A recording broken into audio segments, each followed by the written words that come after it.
Good evening, everyone. My name is Jewel Jones. This is the Human Services Committee meeting.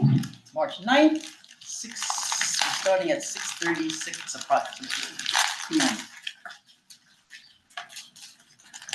Welcome.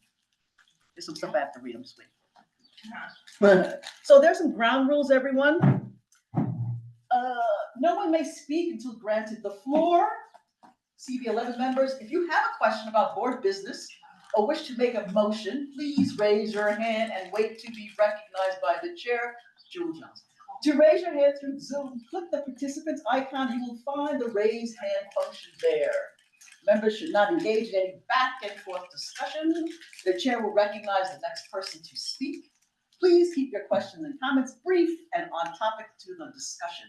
Members of the public, if you have a question or comment about the subjects on the agenda, please raise your hand and wait to be recognized. Appreciate that.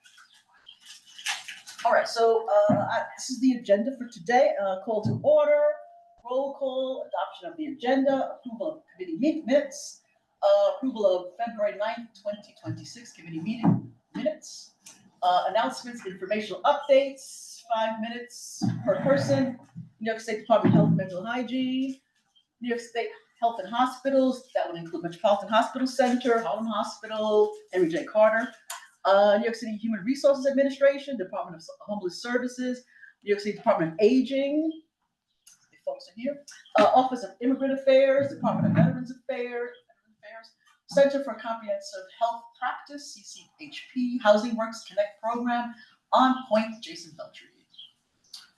Followed by presentations and discussions. There will be an informational presentation on a request for a letter of support for Harlem Family Services, HFS, to open a New York State Office of Mental Health, New York State OMH, Article 31 Clinic, located at East 10th Street, New York, 10029. Reverend Sheila P. Johnson, Chair and President, will be presenting. B will be committee review of preliminary budget documents and preparation of comments to be submitted to the District Needs and Budget Committee for inclusion in the board's written response to the mayor, followed by C, committee discussion on updates and edits to the existing resolution calling for a moratorium on the city of any new drug rehabilitation, chemical dependency, or treatment centers within Manhattan Community District 11. Okay, that's not speaking. Old business, continued discussion about the request for a letter of support for Goddard Riverside, an older adult York program at Taft. Joseph Davis, program manager, Goddard Riverside. New business, roll calls, and an adjournment. That is the agenda for today. All right, so I call the meeting to order. Now it's roll call. Present. Dr. Beasley, present. Chancellor Gray. Present. Bill Jones. Present. Jennifer Meyer. Present. Bonnie Phelps. Present. Barry Ponte. Present. Did you say Valerie Ponte? Oh, here we go. My camera's on now.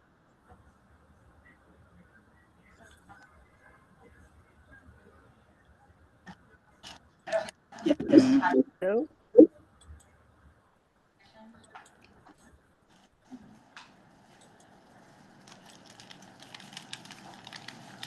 Okay, Robert's being marked absent for this roll call. Okay, thank you. Is that everybody? You have a quorum and Indemnity High is present. Yes. Excuse me, I'm here too. Okay, good. We didn't hear you. Good. We called you a few times. I didn't hear you either. Thank you. Good to hear. And is there time for the nurses from outside? Yeah, that's going to be at the end here. Yeah. Valerie Ponte is here also. My camera went on and off, and the mic went on and off. Yeah, so under old business. So hello. There are 3 of us that are showing up as Sheila P. Johnson because our calendar did not register the Zoom meeting. So I am Joanna Fahey, the clinic director, at Harlem Family Services. Next, you'll see another Sheila P. Johnson. This is Michael Connolly, who is on our board. And then you'll see the real Sheila Johnson, who is the president and chair of the board. Okay, I think we've had everybody. You have all those names? Just say all the names again one more time, please. I got it. Oh, you got it? Okay, I'm good. changing them now. Okay, thanks. Okay. I have a question. Could we move them sooner like we did when the folks from Mount Sinai presented? Perhaps. As I think I wrote you, it's a packed agenda and let me see.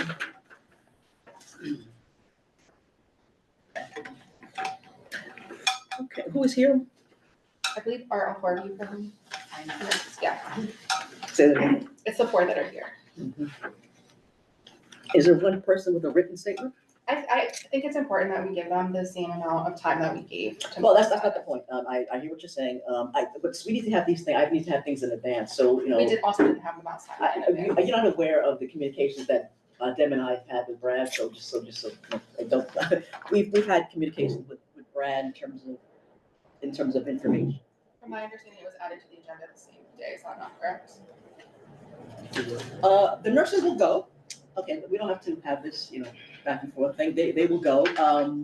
We can have this a little earlier, but I did send to you information as to your written request. And are you saying that that's not happening?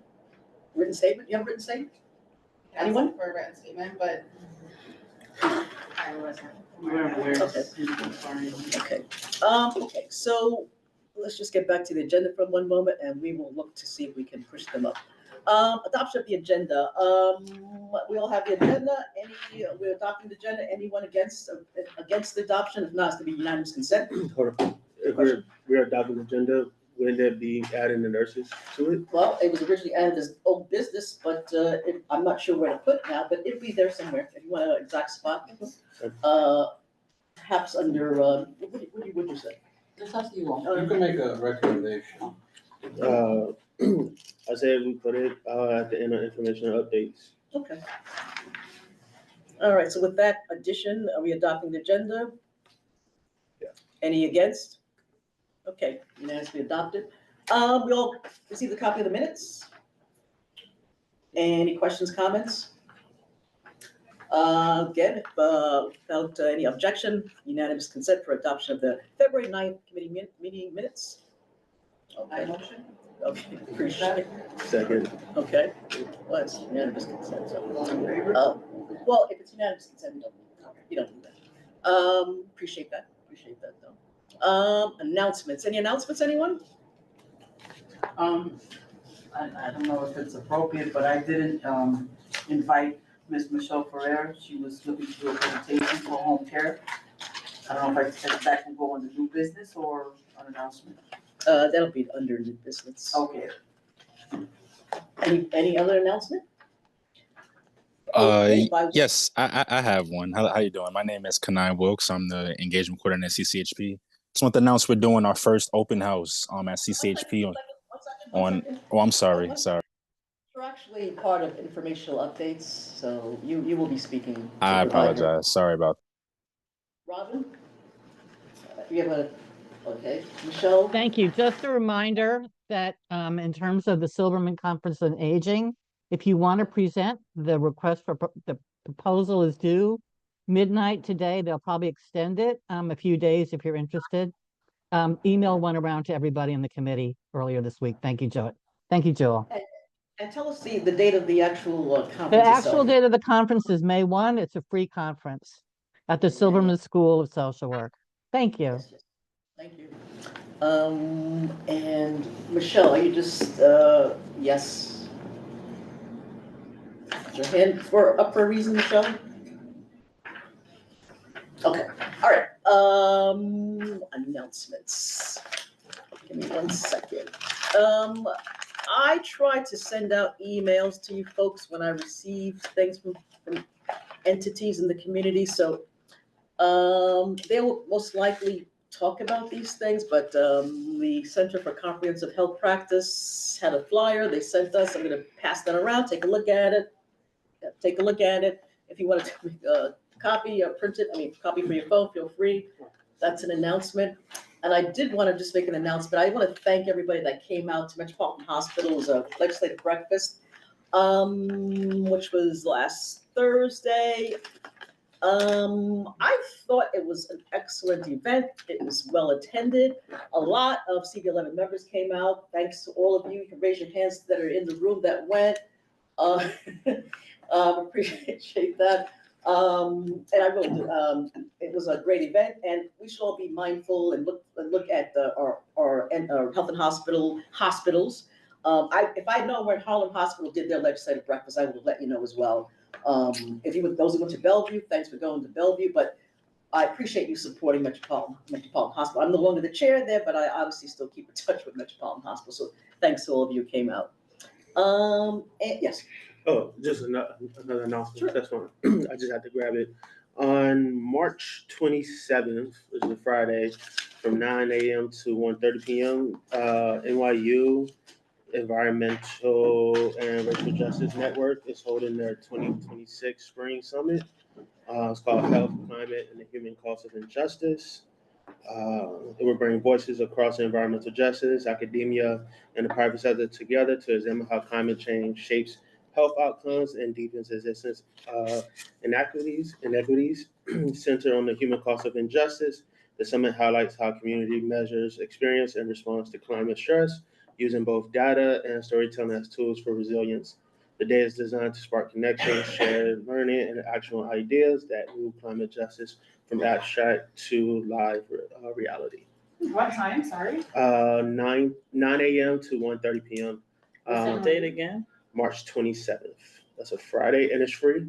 That's at 105 East 17th Street at the Wagner main space. I will send this to you, Joe. A friend of mine sent it to me earlier this week, and just got a chance to send it. All right, great. So then I'll send it out to folks. Mhm. Since you brought up the Hope from last month, though, it's tomorrow. They rescheduled the date, so if you wanted to mention it, or No, I didn't get an update on that. yeah. Oh, so yeah, it's tomorrow. So the rescheduled date from the Hope, the homeless outreach population estimate, it's happening tomorrow. I can send this out to folks. There's a link to sign up. I don't know if people can still sign up. I have no idea, but that's taking place tomorrow. I did want to mention thanks for recognizing International Women's Day. That was a very sweet email that was sent out. You want to talk about Only one guy replied. Oh, yeah, right. Sure. But yeah, I think it's an important thing, an event to recognize, and women are important here in this board, so. thank you. Yeah, I appreciate that. So we talked about the conference, and the next EHCP meeting is it's actually the Wednesday, the 11th. East Harlem Community Partnership, I attended last month, February 12th. I hope to attend on Wednesday as well. I think those are my announcements. Yeah. Okay. Informational updates. So, do we have someone from the Department of Health and Mental Hygiene? I know. Okay, do we have somebody from Health and Hospitals, Metropolitan, Harlem, or Henry J. Carter? HRA, or Department of Homeless Services? Okay. I'm just gonna yell them out anyway. I know you sent me something, I appreciate that. Department of Aging, okay. Office of Immigrant Affairs, Department of Veterans Affairs, the East Harlem COAP, Emergency Management, Center for Comprehensive Health Practice, CCHP. Now's your time. Now's your time. This person here. Maybe on you. I see You're right Michelle there. here, but I think she sent another one. And this other person, she said, Mr. Wilkes. Is that the person who started this? Yes, how you doing? I'm sorry, this is Mr. Wilkes. I was in a dead spot. But yes, I just wanted to mention that CCHP is doing our first open house on March 21st and I can add the flyer or add it to send around, but we'll be having some screenings for the community, open giveaways, and just a chance to learn about what we do inside our facility. So looking forward to seeing you there if possible. If possible. Say the date one more, the date one more time. So it's gonna be March 21st. That's on a Saturday. That's not this Saturday, but the following from 12 to 4. Appreciate that. Thank you so much. I think we already have the flyer, right? Yeah, so thank you. Anything else? Thank you so Thank you. much. You're very welcome. Housing Works Connect. Housing Works, anyone from Housing Works? On point, is Jason here? All right, Jason, okay. Please let me know if he comes in, I did want to hear from him. Let's see, next. New York State Nurses Association, here's your opportunity. So just so you know, there's 5 minutes total, so 5 minutes amongst all of you, so. Yes. Is there one person speaking or? Okay, so I guess we can start doing just some introductions, and then we'll take a minute or so for everyone to touch upon some of the issues that they were fighting for in this contract. So can I just once like, so is the contract, has it been completed in terms of like you've all agreed to something? Yes, it's Okay, been ratified. so and so you're here to say today to say what, basically? Can you give me a sense? Your thoughts about the contract, what you wanted with the contract, or what do you? No, well, this is more of a briefing. Okay. Of why we were out there. Okay. Because I believe the hospital was given an opportunity to speak Oh, about. okay, okay, you can just go ahead, okay. All right, thanks, good. Yes. My name is Felice Rosen. I live in the community here, as well as work at One Center. Part of the reason we were on the line was because we were advocating for patients in the community that we serve, because we feel Mount Sinai doesn't do enough for the community. I'm Lindsay Ray. I am the vice president of our executive committee at Mount Sinai Stores Marketing. One of the main issues we were outside was health insurance, maintaining our current coverage. And now we are struggling because Mount Sinai is out of network with Anthem, which is what the nurses have been told. And I know many of the other community and city workers have Anthem. So that's one of our main concerns too, is that negotiations have ceased between Anthem and the hospital. So nurses now that work there cannot be treated there. Many of the community members cannot be treated there. So that's another thing we're outside for, is health insurance. That just happened, that was effective when again? March something? March 4th. March 4th, right. But we couldn't see any doctors since January 1st. Okay. But now you can't be treated in the emergency room either. With Anthem. With Anthem. Hi, my name is Sophie. I'm a nurse. I've been working at Sinai for over 15 years. I've experienced in different departments, emergency room, going to the ICU, and other places. One of the stuff we were fighting when we were outside was what we call staffing. So basically when the community goes to the emergency room, some of them have to wait for long hours, waiting to be seen by the nurses, the doctors, and it's the same thing even when you go to the floor, because some nurses may have up to, like in the emergency, up to 15 patients. And then if you go to the floor, the nurses should have 4 patients, but they end up having 6 or more patients. So what we were asking and fighting for was having more nurses, because some departments are struggling to basically give the community the care that they deserve. So that's a fight that's still going on. So basically right now we're going to different units, speaking to our nurses, educating them so that we can collect data to Sinai that nurses in the emergency are needed, because the ED got extended, but we did not get, the deserved additional nurses that we need, because we know the community are going to go to the emergency room looking for care, but unfortunately some of them have to stay in the emergency room for hours and hours before they get the care that they deserve. So we are fighting to get more nurses to work at Sinai. So yeah, just wanted to highlight the fact that this was not about pay. This was about patient care. And these folks were out there day in and day out in the cold, racing that cold weather to just fight for the fair contract. And we were able to see some improvements because of that. And then just another last pillar with workplace violence and safety, not just for the people that work there, but also the patients. We saw while we were on strike, the shooting that happened at the hospital in Brooklyn. We only have one metal detector at our hospital, and it's at the ED entrance. We don't have any anywhere else in the hospital. We don't have a visitor management system right now, so they don't know who's in the hospital when or ever. It's up to the nurses to kind of regulate who's there and try and ask people to leave, and then it gets kind of heated. So it is just other things that we're asking for, because we've seen the increase in mental health in the neighborhoods, and back in November too, in the neighborhood with the man that tried to enter the emergency room. Luckily, that was the one entrance that has a metal detector, but if he went through any other, he could have just gotten through. And once you're inside, there's tunnels all underneath that you can just get to every building. So that is a concern. Also, I work in the World Trade Center health program, so most of my patients bring guns, and they don't check people for guns. A lot of my patients bring guns because I work in the World Trade Center health program, so a lot are either ex-police officers, just people that carry.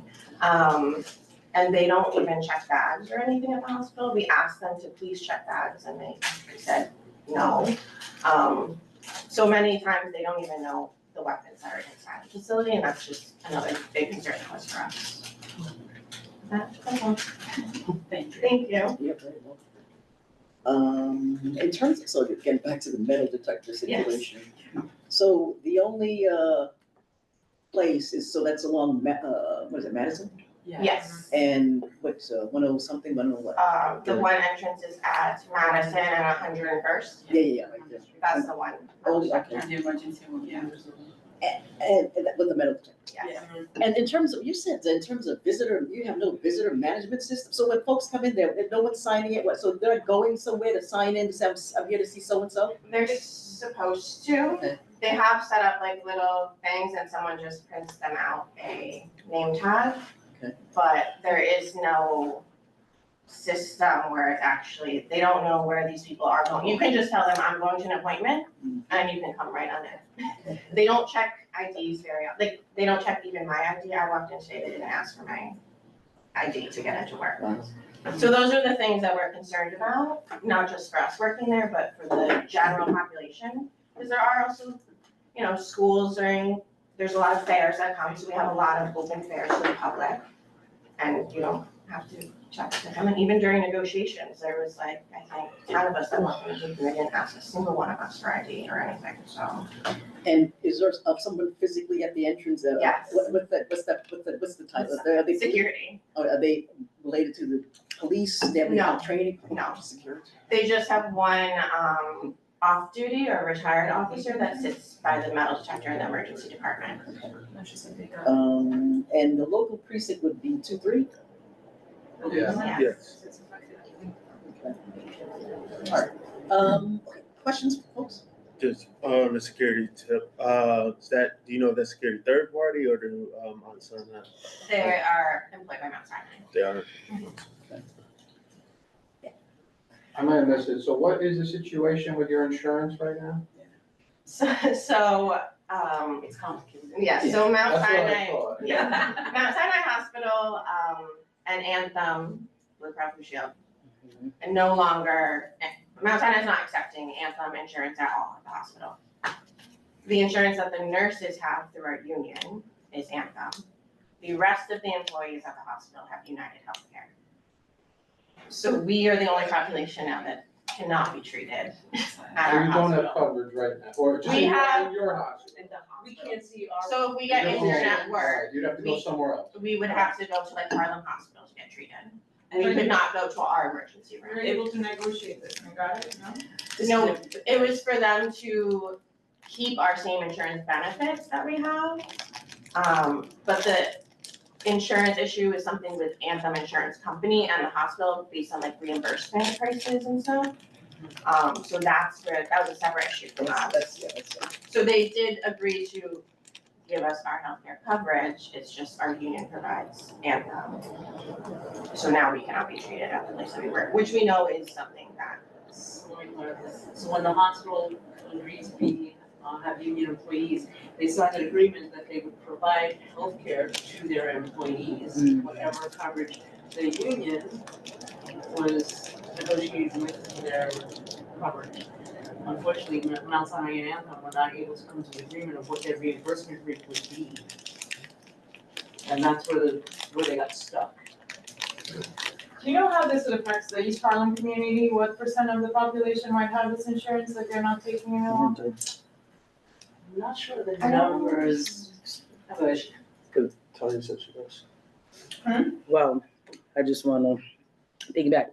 Well, we do know that we have a lot of city workers in East Harlem, including myself, who has Anthem. So that's news to me because I live close by Mount Sinai, so I had an emergency, so this is good just for me. But like in my building alone, like I would say about 50% of the people are city government, and union workers would have Anthem. So that's a large percentage. good afternoon, and thank you for coming in and bringing awesome information to us, bringing to our attention. Now, what did they do with the traveling nurses, the nurses that were put in place while you were on strike? Are they still there, still being employed, or that they all been reassigned and removed? Those are the nurses that were hired to work the strike per se. When we set up the contract, they were moved off that facility by the end of that week. So they've been gone pretty much since February 14th. Usually the strike nurses come in from out of state. Yeah, so by February 14th, they all have to kind of, some units still have them, but they're not at the hospital anymore. The hospital in general, the hospital does hire regular travel staff to fill in gaps in staffing. So they were already hiring some regular travel staff to fill in gaps before we went on strike. Those nurses are still in the hospital, but there aren't that many. It's probably not even 10% of the staff right now. Yeah, I mean, I'm a former paramedic from the street, so I understand when it comes to patient care and extensive care. My concern is because they're traveling nurses, the protocols are different in every other state. And I'm sure that they're not accompanied, they don't understand our protocols here. So they just do it, they wing it, and they make it look like, well, we did what we could. And it's like, it's not about what you could, it's like, what is the procedure, protocols of New York State when you come into a facility as such? They learned while they were at the bedside. Oh, they know it's crazy here in New York, but New York has these most stringent rules and regulations when it comes to patient care. They've had for generations. Right. We've always had that. Well, I'm glad they got schooled very quickly because it's the quality of care that they were given while you guys were out there, and I commend you guys for being out there every day in the cold. Thank you. And the acuity of New York the patient acuity is much higher than the rest of the country. I have worked in nursing homes in Connecticut, back where I was home, and even in hospitals there, and patients that would be like normal med-surg floor patients at our hospital, Mount Sinai, would be step down or ICU patients back in Connecticut. So the patients are very sick. So. I commend you, thank you, Yes, thank you for thank your you. services and your continued service. Also, one thing with the Anthem, they did, the hospital did make a deal with 32BJ. So that union is allowed to get treatment at the hospital with their Anthem insurance. But, right, she's like, how does that work? Because the janitorial stuff. They made it like direct dealing, I guess they said. Right, they made a direct deal with the 32BJ to accept their union insurance. So that was just one of our concerns. So, and just to be clear, the issue with Anthem, that just happened March 4th. The relationship severed March 4th. No, severed, that's what I mean. Yeah. Because I mean, This negotiation has been going on since last September. Okay, with Anthem specifically, okay, severed March 4th. You could stop seeing Mount Sinai doctors January 1st. So you could not see a Mount Sinai doctor starting January 1st, but you could go to the emergency room, but now it's completely different.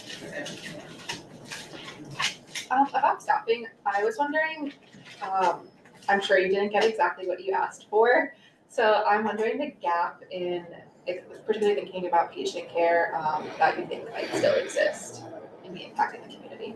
A big thing is rate coverage, right? We are asking to make sure there's enough nurses that you can take your break and you're not gonna double up on patients, which we would say some floors, like when I used to work, I had 5 or 6 patients, but when I was covering the nurse on break, I would have 12. And your breaks are like an hour and a half, so you're taking care of 12 people for that time. We were really trying to have enough staff for break coverage, so when nurses, so either nurses can actually take their break and not feel guilty, or, you know, now you're not one of 12 patients being cared for over time. So like that was something that we really wanted and we're not able to get. But yeah, so that's, and then obviously the emergency room, we need, since we did the expansion, we need a lot more nurses there. And we also asked for like a behavioral health team to, like crisis teams to respond to like mental health crises. Like de-escalation. So we're waiting to see if that will come to fruition through the contract. So where do you stand now? What's the situation now? What is the status? We are supposed to be meeting with management for the first time since the strike, in 2 weeks? No, Next week, Wednesday. to go over everything that's still needed. We still need more nurse practitioners, Nurses, job security. find out the status on weapons detection. Yeah, so, you know, we're happy to support you. If you would like to, you know, put this in writing Yeah. and submit it to us, we're happy to, you know, attach our name to it in support of the nurses. Feel free to do so. Okay, thank you. You're very welcome. I just think it's redlining. That's what I see, it's redlining. The community's being redlined from all this, and starting with you guys helping us, it's just taking away everything that is much, much needed here. And the one thing is the healthcare system. So, redline. Yeah, I said it. Any other questions? Anyone? Okay, thank you very much. I just encourage you, while this is going on, to keep coming back here. You could also come to the full board meetings. So, Yes. third Tuesday of the month. And, you know, I'm the chair, so I'll give you guys the opportunity to share your message there. You have a bigger audience too. That's awesome. And you can do it virtually. You don't always have to come in person. Oh, So- okay, thank you. Okay, yeah, no, I think I checked off to get email, so. Okay. I'll have a look at it. Yeah, Lindsay. Actually, can you go to check one? Sure. I do live in the neighborhood, I live on 97th Street. So I'm part of this community board. Can you? I need to okay. leave. Yeah, yeah. Thank you. I want to get a little more involved because I am part of the Oh, sure, community, so I sure. want to get a little more involved. Sure, you can be lucky, you can be a public member of one of these committees. So talk to Dem about that. Okay, so we'll be in touch then. Thank you. Thank you so much. Thank Thank you you. so much for having us. Thank you. Anyone got I called earlier? Thank you so much. Thank you. Thank you guys. Good luck with everything. Good night. Yes, I did see you. Okay. So yeah, I guess we're up to the presentation. So we have Sheila, Michael, and who's the other person? Joanna. Yes, so this is the Harlem Family Services. Feel free to present. Thank you. How much time do I have, Chairwoman? Altogether is 15 minutes. Okay, all right. I want to thank you. Good evening, Chair and members of Community Board 11. Thank you so much for the opportunity to present. We're honored to be here. As we prepare to open a new community mental health resource in East Harlem, and we're seeking your support. Harlem Family Services is opening a new kind of outpatient mental health clinic built for steadiness, dignity, and real access. Launching in spring 2026, the Margaret Morgan Lawrence Center for Family and Child Development will be located at 20 East 110th Street. It will be a trauma-focused, trauma-informed, culturally responsive community mental health center designed to function as a true neighborhood anchor, welcoming, well-run, reliable, and grounded in the lived realities of Central and East Harlem. Our community continues to face high levels of stress, trauma exposure, economic strain, and barriers to consistent mental health care. So obviously access to culturally responsive outpatient services that accept public insurance remains limited. So this center is designed to help close that gap. Our model pairs consistent relationship-based care with evidence-informed supports. We will provide individual therapy, group therapy, child and family services, parent groups, outpatient mental health treatment, and consultation services to nonprofits, law enforcement, clergy, and individuals. Our goal is for individuals, families, and professionals turn personal progress into real actionable steps. We offer short-term, community-based consultations designed to support change during stressful or transitional periods. Whether someone is navigating life changes, professional challenges, or just seeking new direction, HFS provides guidance in everyday spaces, helping people move forward with clarity and confidence. We're also introducing innovative interventions that have historically been less accessible in this community, including neurofeedback to support emotional regulation and cognitive functioning, and esketamine treatment for individuals experiencing treatment-resistant depression when clinically appropriate. Importantly, we accept Medicare, Medicaid, and most major insurance plans to ensure services are accessible to the long-standing residents of this neighborhood. Our physical space itself is intentionally designed with healing-centered principles, incorporating natural elements, thoughtful lighting, sensory-friendly features, and rotating art installations and storytelling so that the environment itself communicates safety, respect, and belonging. We're not simply opening a clinic, we're building a long-term mental health infrastructure for East Harlem. So tonight, we respectfully request that the Manhattan Community Board 11 provide a formal letter of support for the Margaret Morgan Lawrence Center for Family and Child Development as we prepare to open. A letter of this support from this board would affirm the need for expanded outpatient mental health services in East Harlem, strengthen our ability to secure funding and partnerships, and signal that this initiative aligns with the priorities of Community Board 11. We are committed to being transparent, collaborative, and accountable partners, and we welcome continued dialogue to ensure the center serves the neighborhood in the way it deserves. We have actually partnered now with the East Harlem Community Partnership of, I think it's about 129 organizations. I met the chair there last month. And I think that we're poised to add to the already amazing work that's being done in Central and East Harlem. We're not here to replace anybody, but we believe that we can bring services that we never had actually in terms of neurofeedback. We want to pilot a project. We're working with clinical and organizational neuroscientists on a project that will involve neurofeedback, a neural interface, brain games, movement therapy, and all kinds of other stuff. Our ketamine practice that we're opening will be one of only 2 above 96th Street. Because below 96th Street, unless you have insurance, it's just not available. And now Medicaid and Medicare cover this because it is an incredible treatment for intervention, treatment-resistant depression.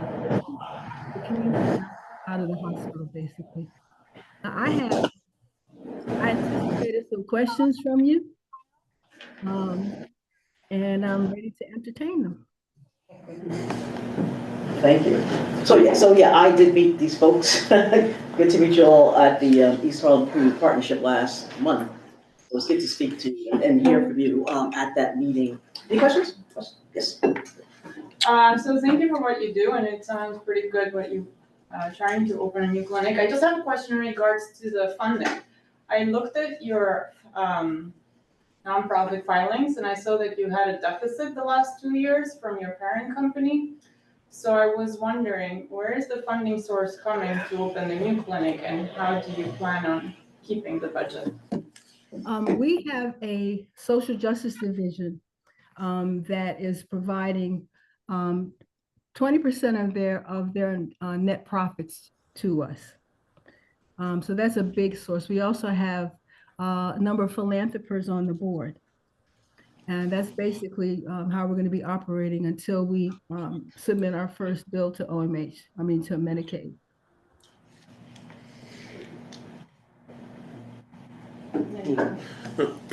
Hi, thank you once again for what you do. How many people are preparing to like serve wise, like your capacity?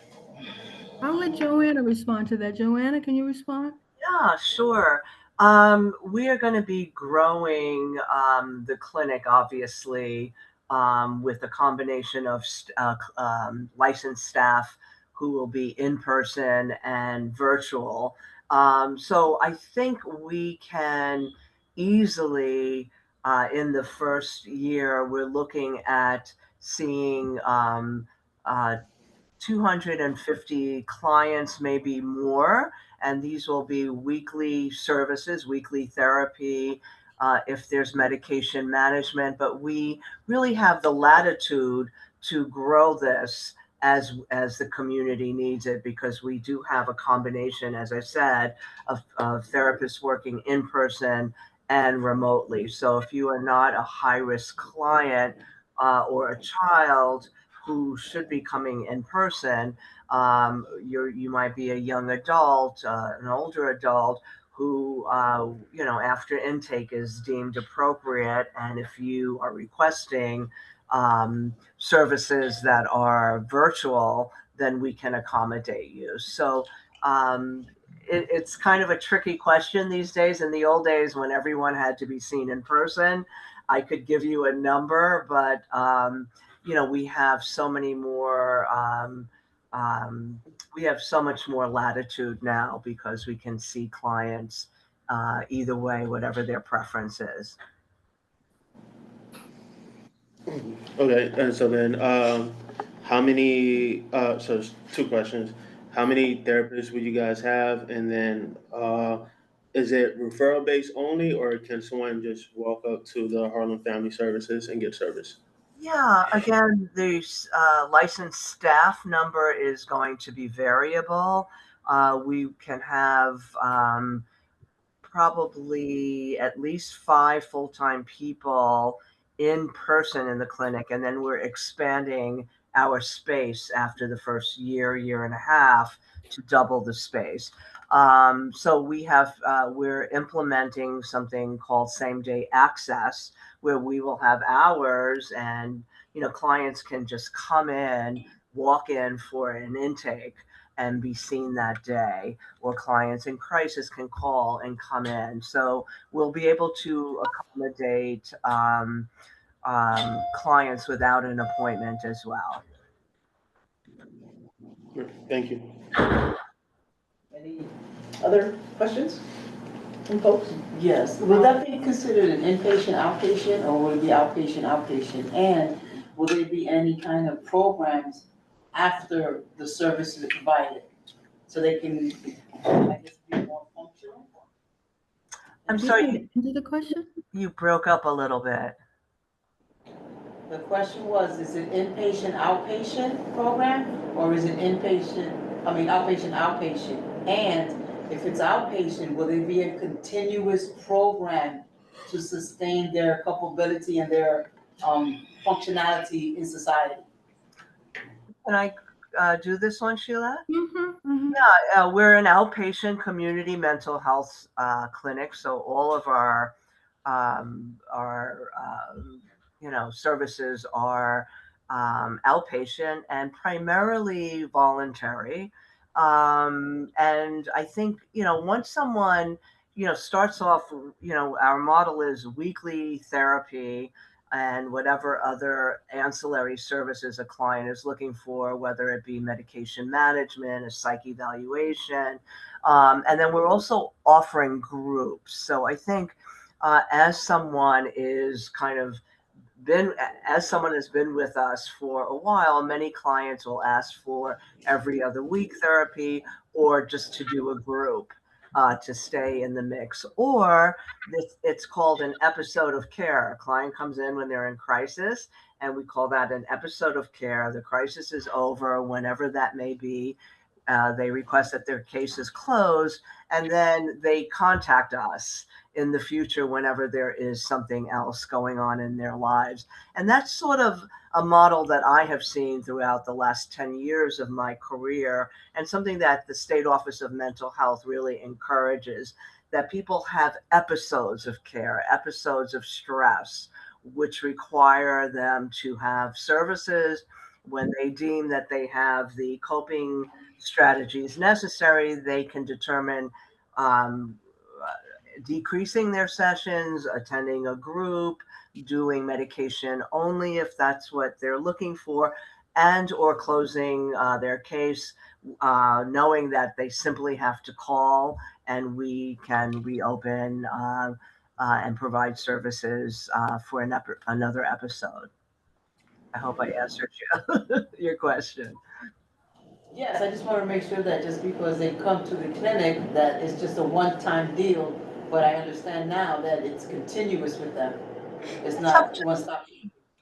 Yeah, it's up to the client. We don't have a time frame. We're not short-term therapy. I had clients over the years that came for years and years, and clients who came for 8 months or a year, stopped, called me back 2 years later, came back. So, whatever, it's really driven by the needs of the client. So we're very flexible. We're not telling you, except for the beginning. I think in the beginning of treatment, we would like to see you weekly so that we really understand and we have the continuity. And then after a certain point, we can revisit that and look at a different frequency if it's appropriate. Thank you for that clarification. Robin? Thank you. My question is about referral stream. You said that the majority of your clients will be voluntarily based. Where are these people coming from? And if it's not voluntary, where are they coming from? Okay. Yeah. So we have done a tremendous amount of outreach to the community for the last several months. So we are connecting with hospitals and substance abuse programs and peer specialist clubhouses, every type of program, connecting with council people, insurance companies. So we get referrals from a variety of streams. And from my experience, once you open a clinic and you're providing excellent services, you get referrals from word of mouth. You get family members, etc., neighbors saying, "Oh, I go there; it's wonderful." I'm not sure. You had a second part of your question, and Yes, if somebody is not voluntarily your client, where are they coming from? Well, I think in my experience, it has, like, if ACS makes a referral, it's sort of suggested that you come for services. It's not a mandate per se. Sometimes we have people who are mandated by probation or all to come into services. So it's very AOT, assisted outpatient treatment, is when the court orders treatment for someone who has had is a risk to themselves or others, has had multiple hospitalizations. But by and large, our clients will be voluntary with a handful that I think mostly it's clients who've become involved with ACS and parents who are coming in for treatment who are not happy to be there, but it's because of this the case that they have with ACS. And so we use that as an opportunity to address, knowing very full well that they're not happy about having to come. But what other parts of your life can we shore up? What other issues have you experienced that maybe we can unpack together? And also letting the client know, what does it mean when we're giving updates to parole, probation, ACS? We're giving minimal personal information. We are talking about your treatment plan, how you are doing, and the things that in the goals that you've selected, and that, not giving the personal details of your life or your trauma, unless it's in a very, very general way. Thank you. So, and we communicate that to clients to really let them understand that whenever I write a letter, an update for you, I'm also going to be sharing it with you first, for you to see what I'm writing, and also to correct me if I've got something wrong. Any other questions? When did you guys say you guys are opening again? March, what? We're having a grand opening on March the 26th, and we're having community partnership meetings. April 1st will be the schools, educators, clinicians. April 2nd, faith-based organizations. And April 3rd will be the meet and greet with our nonprofits and the local businesses. But I think what is most important that I want to emphasize is that we see this center as part of a larger ecosystem of care, not a standalone entity. So obviously we're committed to collaboration with faith leaders, schools and early childhood programs, community-based organizations, elder groups, and local service providers. I think that equity is foundational to our model as well, mainly because we accept public insurance. We prioritize culturally responsive care, and we are intentionally recruiting diverse staff reflective of the community. We are intentionally selecting local vendors to provide our services as much as possible. And actually our services, we are intentionally designing our services around the lived realities of Central and East Harlem. So we believe that access and dignity are not add-ons. They are central to our mission. I just want to put out there that our opening, so our big opening will be on Thursday, March 26th. And then as Sheila said, the first, second, and third, we're catering it to special community groups. And it's between the hours of 5 and 8 p.m. at night. And it will be catered, and you can come in and just see our beautiful space. We really, Sheila and I have really worked very hard to create a space that is beautiful and uplifting and welcoming and peaceful. So I hope you'll come and join us.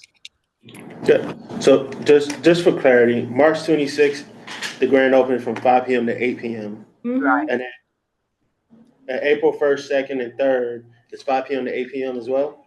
Yeah. Mm-hmm. Okay. So March the 26th, we're going to have jazz and all kinds of stuff. John Starks is going to come, and autographs and basketballs are auctioning.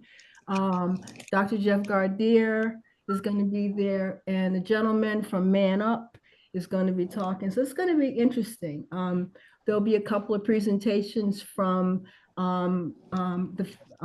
the daughter of one of the founders of Harlem Family Institute, which is the parent company of Harlem Family Services. I should say that Harlem Family Services was created to provide a financial conduit for Harlem Family Institute, which has been training a diverse community in psychoanalysis for the past 35 years. So not only do we want to train the people that are going to come and service our community, we want to serve the community too. So we see this as a complete wraparound, train and serve. Good. All right, and just one last question. Your address is 20 East 110th Street? Suite 201. Sweet, 201, thank you. Thank you all. I have a question. It sounds like a great program. I'm just a little confused on the letter of support part. So I'm assuming you don't need this letter of support, so, because you're opening before it could even be issued. So I guess I'm just asking, do you just want it? I think it's important as a formality to have your buy-in and that you know that we're here. We need to show up. I have some invitations for you all, which I'd like to deliver to you, and some brochures. I will just say, we do appreciate you coming. With that said, it does still feel very last minute. I don't know if you were aware of the community board till maybe you met with Jewel. But if you had been going around to electeds and stuff, I would think you might have heard about the community board. I just would suggest in the future. You're absolutely correct, sir. I have been trying to get on the agenda since October of 2025. And this is the first time I've been able to get on the agenda, sir. I did not know that. Yeah, that's the only reason why, because I know how important it is that I have buy-in and we don't just show up out of the blue and say, hey, we're here. But I've been trying, and this is the first chance I've gotten, and I really am grateful for it. And if that's the case, I apologize. Thank you. I appreciate. I do appreciate your comment. So just for clarity, I've only just met these folks at the last East Harlem Community Partnership meeting. That's when I first met them, so I don't, just so for clarification purposes. In terms of a letter of support, we typically give like a 30-day kind of like time frame. So, please feel, some gentleman was saying that he had brochures and things, so feel free to send stuff and we can take a look, and then we can discuss the letter of support. But it's like a 30-day period that they have, like once somebody presents, the committee will discuss and kind of like, digest everything and then we go from there. But yeah, please feel free to send stuff. Thank you so much. Thank you all. Any last? Okay. All right, thank you all for coming. Appreciate This is Michael Connolly. If I may just have 1 minute, I'm about 5 minutes away from you. Unfortunately, my video has just cut out. I've got some brochures and invitations for you. I'm about 5 minutes away. If you're at the Community Board 11 office, I'd like to drop them off to you and be there in 5 minutes, if that would be okay. Take your time. Happy, thank you for that. Please take your time, don't rush. Because Adam will stay here until you get here. No, I'll be no more than 6 or 7 minutes. No. Take your time. Please take your time. I appreciate that. So thank you all. We are now moving on with our agenda. And we are looking at 2 items in particular that I've sent out several emails about: the budget and the moratorium document. Is the Mr. Davis out of Riverside? Or is he under another name? Oh, okay. Okay, so maybe he'll come back. All right, so yeah, everyone, let's all take a look at let's look at B, which is the review of the preliminary budget documents and preparation of comments to be submitted to the district leads and budget committee for inclusion in the board's written response to the mayor. We have some information that's been provided by a former member of the committee who left. But she did, before she left, thank goodness, she actually went to the district needs and budget and on our behalf and compiled some things. Ultimately, I would, and feel free to correct me if I'm wrong, Dem, but take a look at last year's draft, the statement. This is what we're looking at in terms of, it looks like this. And it's right there. So this is what we're kind of looking at. This is when we input the information from each of the different agencies, et cetera, et cetera. So that's what we're working towards. This is what we need to have by when now, Friday, the 13th? Yeah. The 13th, okay. Yeah, so the emails that I sent out, there were some links. You just go to the links under human service related agencies, DOH, MH, HRA, things of that nature. And thank you to our star committee members who actually went in and did a lot of this for us. So I think we're done. I just want to point out that last item that Dem brought to our attention. So it's a lot of these things overlap, obviously, housing related, related to other committees. So that one that you pointed out, we have to be kind of intentional in terms of the wording. So do you want to talk about that or you? Yeah, I mean, basically, the Housing Committee has made a request that the 1515 program for supportive housing had a population served for single parent families who are homeless or at risk of homelessness, but where the head household does not suffer from a serious mental health illness or a substance use disorder, which seemed like a very, because, for them to create another group is a big act. I just didn't even think they would do it. And then in their response to us, they said that they did do it. But I think, at least as of 2024, they didn't do it, and I'm pretty sure they didn't. So, just kind of want to know why they would have said it was a very specific ask. And so there's no real confusion as to what they would have said they did if it wasn't that. And even though it's housing, it's very human services adjacent. It could belong to this committee just as much, in my opinion. I just think it's very important that we submit, it may be included here, but also to testify to that in terms of just saying they did it, so we'd like to see the proof. And calling them out one way or the other and drawing attention to this thing that we wanted. I've encouraged the Housing Committee to testify to this. And I would think if it was something you guys wanted to include, it would be even better if it's coming from both committees. That's if you guys all support that idea. It wouldn't be taking anything away from anyone, it would just be distributing it. I guess you could look at it as taking, but it would just be splitting the pie of the most more groups. And so when you say you testify, you mean like at the hearing at City Council? Yeah, so I think there are 3 ways to testify. I think maybe the way that's been pushed out is to go in person, which you can do. I think you can also do it virtually, and we'll get more information. I don't know if anyone's really explained I've done that before. But yeah, I think to give guidance to all of you, I don't know if that's been done. And then I believe it can be submitted as written testimony, which in a lot of committees cases, it might be the best way to do it, right? You guys can agree to what testimony. And I think one way or another, every committee should be getting testimony. I think this is a particularly interesting example. I'm not gonna lie and say it's not close to me because it was my recommendation to committee, but I just think it's interesting that something very specific was said that it was done, and there's a strong reason to believe that it wasn't. So I would find it more powerful to testify about it's there, but one way or another, it's fine. And I'm willing to accompany anyone if they were to go do it, go with them. But I think it should be coming from committee members. Okay. That's it. I mean, there's a lot of other stuff, but I think that's it.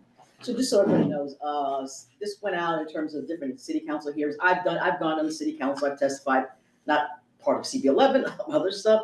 And yeah, so those are the, in person, virtual, and written.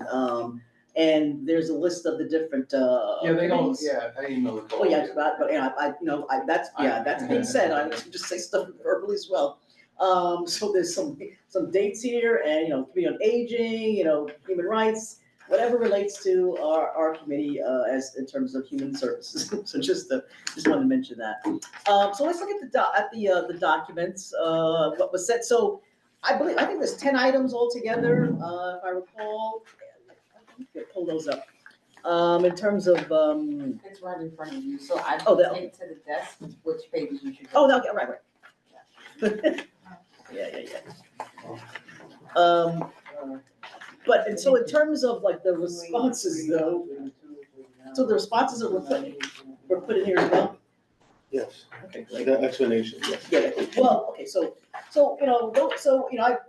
in the book for 15,000 years. So typically, I would say this time around, in terms of agency responses, while some committees, the agency may have said, funding not available, I would say for a lot of human services, there was responses. That's the main thing. And we can, debate, they said, it's been done. And I don't mean that in a negative way at all, but at least there's communication. I appreciated that, I really did. Better responses than we usually I'm sorry, I said to Sage, you know, if I don't, if on his part, I mean, I'm just, you know, but I did appreciate that. So there, I think there are just 10 items, I shouldn't say just 10, but as it relates to human service and as it relates to the response, or I would say at the committee level, there was a response made, right? In response to their response. So, we can take a look at those things now. Let's see, let's start on page, and just so we know in terms of human services, so these are at the agency level, so you should know if, human services would be, you know, those type of aging, et cetera. So page, 275. 275. Oh, 275. The aging. Let's start there. So I'm gonna say that we've all, you know, received this, and so this hopefully will not be taking long right now because we've all received this, and thank you for, Anna, for, I might pronounce your name. You just have your words, Anna. I do appreciate, you know, people that chimed in, because this is very, very important. So under, let's see, Department of Aging, allocate funds for outreach services to homebound older adults and for programs that allow the elderly to age in place. So I think of the NORC as well, everybody, because that's the whole point of a NORC is aging in place. Agency response, agency supports but cannot accommodate, and they'll need additional funding. So you see the explanation there. Comments from folks about this? So just for future, so this is like my first time doing this. Are we gonna re-ask this for next year's budget?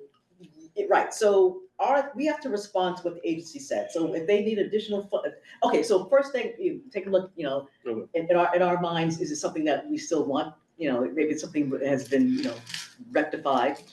But if it hasn't, look at the agency response, and if they need additional, if they're saying they need additional funding, then we can like, you know, talk about that in terms of. Thank you, Michael? Yes. Thank you. These with you all. We appreciate it. Thank you, Michael. Thank you. Brochures and flyers in Spanish and English. We appreciate that so much. Beautiful, thank you for hearing us. Oh, thank you very much. So say your question, so in terms of your concern and question. And thank you, Michael. There's a flyer. Yeah. I'm sorry to bother you, but flyer. Thank you. So it's a question of funding. So, you know, to me, when it says, so sometimes they say we need more information, they may say we need more funding. As it relates to funding, what would be the response from here to say, well. Get more funding, I'm sorry. Is that something that we will have to like request to like city council to try to get more money to NYC Aging? Is that, okay. Like, I'm asking. Everything's on the table, please, no, there's no wrong answer here at all. So they may even sometimes say, like, reach out to your elected official as well. So, you know, we'll keep all of that in mind. But let's look at specifically what we're looking. So outreach services to homebound older adults and for programs that allow elderly to age in place. So I would say we need to kind of make sure that we are aware that that this is considered a NORC in terms of naturally occurring retirement community. And they discuss aging in place, so we should probably emphasize that as well, since that. So, well, wasn't I asked not for really for the North, but for more in-home case management services?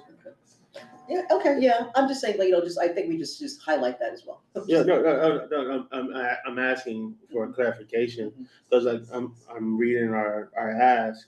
Then you're speaking of the North. So does the North also provide in-home case management? No, I just mean like, I'm just saying that it's something that we should just say that East Harlem is one of those. Okay. Just as information for them. Yeah. Just as information for them. But you're correct in terms of where you were going with that. So you said city council funding, things of that nature. Anything else we're looking at, everybody? I would just caution, oftentimes we've asked for the same thing, the same way, year in and year out. And then it takes us a few years to realize that maybe it's not that we won't still need this, but if we just ask the same way and we don't have more information, we're gonna get the same answer. So there are a couple of things I think we can do. One, we can respond in a way that'll let us know that there's a different way to ask for it. There'll also be budget consultations in the summer. I don't know how aware the other committees were made. I personally was never asked to participate in them, which is not something I'm planning to do. I want every chair or whatever people to come in and talk. So that'll be different. Can I respond to that? Yeah. So, yeah, I think I brought this up in the past. And when you say, you mean like just a regular board member can attend? Because, you know. Don't hold me to it, I've never done it before. Clearly, I've even done them as a member. My understanding, and don't hold me to it, if I can have you guys participate, and I'm pretty sure that you can, I don't, we can't have the whole committee there maybe, but representatives from the committee, it doesn't necessarily have to be the chair, or it could be the chair and someone else. I don't know how well this has been utilized so far, but this could be another, because that'll happen in the summer, right? Which is before October, which is where we make our requests. But I would use this opportunity here to try to figure out ways to respond that will get us more information. So I just be mindful of that. Okay. And so just so we know, I know we're kind of saying stuff and if people are not aware. Over the summer, there's something called budget consultations, when all the folks from the agencies are here, or wherever it takes place. And typically it's been, I think, like the executives, perhaps committee chairs as well, but I've said I wanted to participate. So we got these folks there. This is when we talk to these agency heads.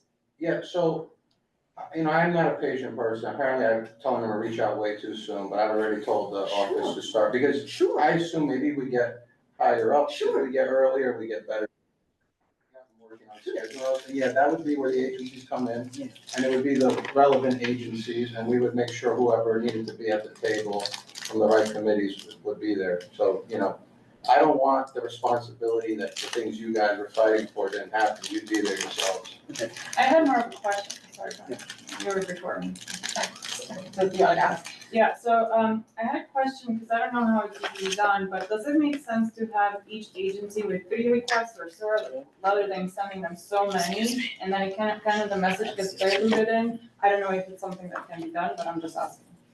I'm sorry, say it one more time. So instead of sending so many requests to each agency, can you send them maybe like 3, 5, I don't know, you can pick a number and then order them based on importance. Oh, yeah. And then so the message doesn't get diluted, like, because you're sending like to some of them so many from all the committees. So they might not even like actually look into detail, like, and if you send them like from the CB11, we want these 3 things done this year. Or I don't know, you can change the number. So we have done we've had prioritized things, right? So we have done that. So yeah. But I feel like it's way too many for each agency. We do it differently now. We used to. I don't know. Well, no, you're right. No, you're right. We prioritized it. We used to do one big priority list, like everything was grouped, so it'd be like 1 to 70. Now we're prioritizing by agency. So the Department of Aging will just get those requests prioritized within that group, whereas. But how many are they for each? Like a lot, because on the Excel sheet, that was a lot. There are a lot, and they're also sometimes very broad. Right, and repetitive. Not just this committee, by the way. Oh, yeah, sure. Yeah. I think also though, if they see East Harlem is submitting 3 and Central Harlem is submitting 20, where are they gonna put their money? Oh, so I think it could be that, like, they think we might not have as many problems if That's we're a good only point. submitting a few. Or if you ask for 20, you might get 3. If you ask for 3, Yeah. you might not get. But I was gonna say for the aging one, I feel like Robin, who has her hand up, I now just see, probably has more concrete details. But also from my understanding, the city is only getting older as like a whole city, like the city is aging, and so there will be more people that are needing those services as the years continue. Robert? Thank you. I find this particular request that we've been talking about very diluted. It doesn't really have enough direct request. For example, Adem, you might love this one. We noted when it came to the number of East Harlemites who are eligible for spree and dree that are not taking advantage of it. It's dramatic. So I think that if we were to make a request for any agency to reach out to people who are underserved, I think you need to talk to them about where those people might be. They're not people who are currently going to senior centers. They're not people who are going to be already served by Meals on Wheels. I think the point was to get to people who may be homebound, not aware of existing services. And I think that's what the outreach was intended for. So if that's something that you're interested in, it needs to be more specific. I agree. Thank you. How long can a response be? So, It's not limited. so yeah, again, so if you just like, you wanted to send that to us so we can compile that, that'll be great. I think also I just want to say, I don't believe we should be modifying our requests at this time. I think we can maybe skew our response, because I agree with you, Robin, and I definitely think come October, we should look at that, but we could start like skewing our responses maybe in a direction we're looking to go. Okay. So it could be kind of using what Robin said in this example to kind of like narrow the focus, but yeah, I mean, it's a good ask, but if I were reading this, I don't know if I know exactly what we needed of this. Also, in Got it. tandem with that, that particular agency is notably always underfunded by the city. You'd think it would be really well funded, but it's not. They're like the bottom of the pile. So I've never seen them say that they would give money to any request we've ever made. I just think that the more specific we can be, the better chance we have. Thank you. That's true, yeah, Department of Aging, yeah, one of the agencies that does not, in terms of funding. Yeah, excellent point. All right, now, you know what, the next one is just, so that was obviously, very vague in terms of other expense requests. Please contact the agency directly and promptly for more information, so. I get this, I get this, response. I don't think we have to respond to them for this one because it's more of a state thing, right? Scree and the DAG, those exemptions go up from the state, which we just sent a letter of support from that, I think a couple months ago for them increasing it, as well. Which is why I believe that's why their answer is that because they can't expand it, themselves. Okay. But so I think that more should talk with like Eddie Gibbs and everything to help even increase that even more. Okay. You're right. So, I don't think this is even even if we were asking an agency, I don't think this is the right one. I think this would be Department of Finance. And when I went because I believe that you guys did Scree and Dree, and I think housing had done something for Ski and D, I guess we'll call it. Department of Finance had said that they support increasing it, but that it would have to go through the electeds. But if you were to make this request in the future, it would make sense to go to Department of Finance, if that's even something you request to. And I agree with Chancellor, it still might not hurt to put it on because it pressures the electeds to some extent. City council talks to assembly and it's all going around one big circle. Okay, that's good. All right, moving along here. Okay, still under DOA. Other senior center program requests. I'm just looking at the New York City Aging will need additional funding for this. East Harlem is rapidly growing. We just talked about this senior population. As long as we give them correct, data about this, I think we have a good shot in terms of whatever we're requesting. So, additional funding. It's the same one from previous. Yeah. So it's basically just a matter of, just making sure our senior population, is properly cared for. And as long as we give them the data in terms of, I think that would be helpful as it relates specifically to East Harlem. So Robin, what do you, at Search and Care and the thing you did, what are your thoughts about that? What are you asking me for, Jewel? Sorry. Well, just in terms of this, I don't know if you can see it in front of you. So to me, this is talking about just seniors in general. And we just want to make sure we have funding for our rapidly growing population. So to me, if the agency has said we need additional funding for this or more information, I think as long as we provide them with data in terms of like the number of, seniors or aging population or some sort of data, that would be helpful. And as it relates specifically to East Harlem. So I just wonder if you had any thoughts about that. We can get it. Okay, yeah, okay. And also, the latter part of this talks about we have to be culturally sensitive services, et cetera. So that's very important as well. All right. So more information is needed. We need to do more on that. Next, increase case management capacity. Their explanation, 1.5 million was added during November 2026 plan for case management services. That's a broad statement. I don't know how much of that was allocated this way in terms of East Harlem. Maybe we want more in terms of specific numbers. Yeah, that's what I would want. At least, how much of that from that plan is dedicated to East Harlem? Let's add that. I don't have access to that data. Okay, thank you. Let's go move on, everybody. We're jumping ahead to others. Okay, looks like on page 280, 680. DOHMH. Create and promote programs to destigmatize mental health needs and encourage treatment. Their response, we would like to suggest mental health first aid training, naloxone training, and 988 resources.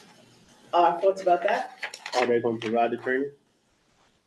You're asking DH? Yeah, are they going to? They like to suggest it, but are they going to provide the training? I've never really seen this answer.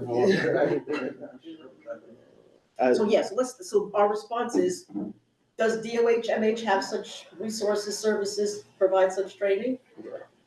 Okay. Yeah. Can they Let's put it provide on back on them. If you do, we want to make sure it comes to East Harlem. Yeah. Okay. I'm just, I guess somebody stops, I'm just be moving on here. Promote vaccinations and immunizations. DOHMH agrees that more vaccine education is needed, and we continue to share information and be transparent on the need for vaccination. But so why do we say promote? What are we talking about anyway? So East Harlem has historically lower childhood and routine vaccination rates, et cetera, et cetera. Because, they do provide, I mean, so, It's too broad again, right? Yeah. So they can be doing any number of things and saying they're doing it. So if you really wanted to know how they're doing it, you could put in your response, like essentially what, mediums or ways are you doing this outreach? Do you get them to give you a more, that way next time, okay, are they doing what we wanted or are they kind of, Yeah, because I have a feeling like they would do, because I've seen the vaccine trucks, but they weren't in East Harlem. They were in Harlem. And sometimes I notice they like to collectively say like Harlem, and they're like, oh, this includes all of Harlem, East Harlem, Central, West. And that's not the case for a lot of these. So, yeah, I will want to know the number of times have they been doing education here in East Harlem. okay, Because I know they have that data somewhere. got it.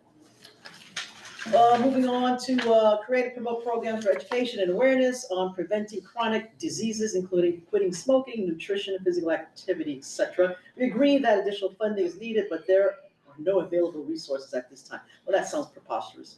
In terms of, if the DOHMH talks about, chronic diseases, diabetes prevention and smoking cessation, that you have the nerve to say, if I realize this, you have the nerve to say that there are no available resources. So that's why when we have these informational, part of the agenda, I want DOHMH to tell us these things. So there's a whole lot that needs to be said about this one. Not just the explanation. They literally said the request has already been completed.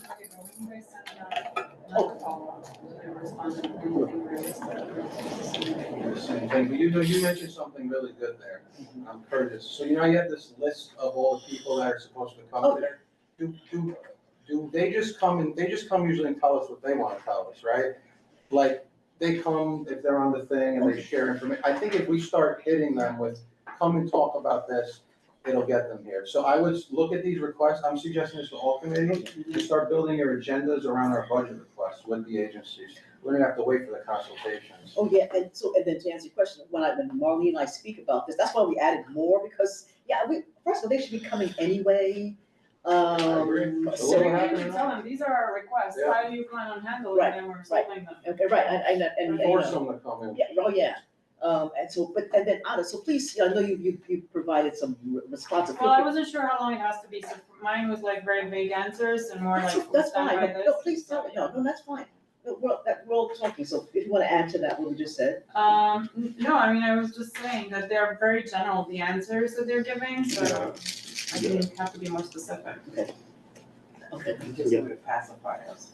Yeah, that's, I mean, this is insulting, actually. Yeah, It's more insulting, this is not so bad. Yeah. But to me, it's like, if it never works for the years and nothing comes out of it, is there another way of doing it? Oh, this whole, like, kind of Yeah. process, this process? I mean, I'm not asking you, it's just. No, like, no, it's like, you know, so say that one more, so we do this, I So mean, you all send the community boards are request, going through most the of the same time they thing. come up with the same answers Yeah. and then you Well- rebattle it. Like you send another request, pretty much the same, but you change the wording and nothing happens again, right? Yeah, so, you know, so. Or has ever, No, like, something so changed? yes, obviously, obviously there have been like changes made, there have been things, we've had victories. Okay. Let's good. not just say like this is just an exercise of futility. But There have been victories in terms of just CB11 or the whole city? No, let's talk about just CB11. Okay, Let's talk about us in just terms of other committees, other things that we've seen changes and things that have, you know, happened in the neighborhood. That's a good point too, though, right? Because so a lot of these things we ask for, they could go and do it, and I'm not saying there's a problem with that, but they could go do this in any number of places. I don't know if they look at these general requests as they're doing it for us, or if they're just doing it. So I know like parks has to, in a way, ask about, you know, very specific funding for very specific parks. And then if the only way they do that is if they gave the money to that park. It might be worthwhile also consider that, right? Like, if there's a specific programs in this community, right? Like, let's just use the Norks, for example, making a specific request for the ones in our community. Then you can start to get an idea of, are they spending the money here? Are they not gonna spend the money there? So that might just be another strategy. And I don't know, how's the money distributed, is like percentage versus population or need or? We're trying to, we asked the independent budget office that at the district needs committee, and they said some things can be tracked by zip code. We asked about sanitation spending specifically, because why don't we have a garage that they can do? But they did a lot of it is very hard to break down by zip code and stuff, to like really track where the money's going. That's, you know, you can get data on anything. So if someone would say that to us, that's ridiculous. I mean, Again, HPD can't tell you how so- much supportive housing there is in the city, and they're the ones giving it, so I guess, you know, they don't mind lying to us. Yeah. That's for sure. So, yeah, it's redlining. So, equity, that's the main thing, when you ask like one, like, in terms of percentages, you know, it's, these are CB 5, 4, 3, 2, 1, I would say that they're getting what they need to get. We have to speak up more within, and be more specific, and very intentional. Just still on this, right? There are no available resources. I would like for them to explain what resources are they specifically talking about. If there are none available, then what are unavailable? What does that look like? Oh, yeah, so this, again, so the insulting questions, Yeah. we'll say more. Yeah, We'll say more about that. I mean, You guys have seriously. accomplished stuff, that's good. Okay, and so the next one, other programs to address public health issue requests. So there's a lot in terms of the, so New York State laws and New York State Health Department govern proper signage disposals. Sure. Local area hospitals and local pharmacies are already designees under current regulations as syringe drop-off locations for non-healthcare settings. Those specific agencies or entities would need to set up and also have the capabilities of maintain syringe drop-off. Okay, well, we know that they're not 24-hour access for the hospitals. By local pharmacies, do they mean the mom and pop pharmacies, or are they talking about the CVS's and Walgreens? Because I've never seen a syringe drop off in the CVS and Walgreens. They'll tell you you can buy the little syringe holder container and then mail it, but there's nothing there. But sure, you know, we can ask the other entities, if they can create these boxes outside of their locations to provide a 24-hour access. So, and then we can talk about, well, why is this here? Why is this here? So the whole purpose of it, right, is to, well, we know we have a syringe problem here in East Harlem, right, being everything, but it's to change the mindset of what syringes are for, right? A lot of people don't know about these drop-off locations, and a lot of everyday people use them for non-drug use, recreational drug use, right? People use them for insulin, hormones, for their pets, and even weight loss, right? And now what people are doing is putting them in Gatorade bottles, taping it up and throwing them in the trash. And then to say that they're public access, if you go to Metropolitan has certain hours where you can go do that, but you just can't walk in and drop it off. You have to go through security and have security question you why you're here and everything. These boxes will provide access, anonymity, and no need to create that barrier, and it'll help change that mindset of the purpose of these, right? And then hopefully, if the people who are using them for recreational drug uses see those boxes, hopefully they'll be able to, somewhere consciously to put it in the box. And Right. so I think it's a question of like informational, being informational as well, like provide information. Because if they're saying like, first of all, the request has already been completed, that's the first thing. So, and then these things exist in terms of state laws, et cetera. So it's also, I would say, it's a matter of making sure people are well informed about things as well. Would you say that? Location also, like, yes, we want them to be accessible to everybody, but I know like Marcus Garvey Park is like needles everywhere, and it's like a place like that where I assume most of them are from recreational drug use. Is there one close access or in the park would be nice? Yeah. For people to control. I mean, was it, what's that hospital, the clinic right there, J. Harvey? What's it called? I can't think of it, hold on, it's on here. The Henry Carter, Henry Carter is right there, and I don't know their drop off. I tried to look it up, I didn't see it. But that used to be a hospital, now Yeah. it's a home health. Yeah. It used to be, Home General. Right, so we have those issues, and Now, it says the fire department, fire station, the needles alone, because they're in a red container and it's a one-way in. And a lot of the needles that go in have either blood or substance on them, so now it's considered biohazardous material. That's why it's sealed, that you cannot open it, you can't break it open, and once it goes in, you can't bring it back out. I get that. The fire department, I don't know about them doing that. I know the EMS, because the medics have their own little sharps container in every ambulance when they have to administer medication, drugs, or take specimens for diabetes if the person is unconscious. However, the fire department, if it's biohazardous waste, that's one thing, but when it comes to sharps containers, I don't know if they're aware of that, and I don't know that they're medically inclined to do and handle that. So because that's not their forte. They're firemen. They're not Well, medical. that's like if the fire department is in parks.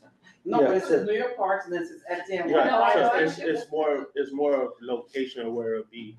These are areas where it's public and it's a safer area. Anything, not saying that FDNY has to take care of it. I'm saying that a bin can be placed right there by the fire station. I don't think they'll do that.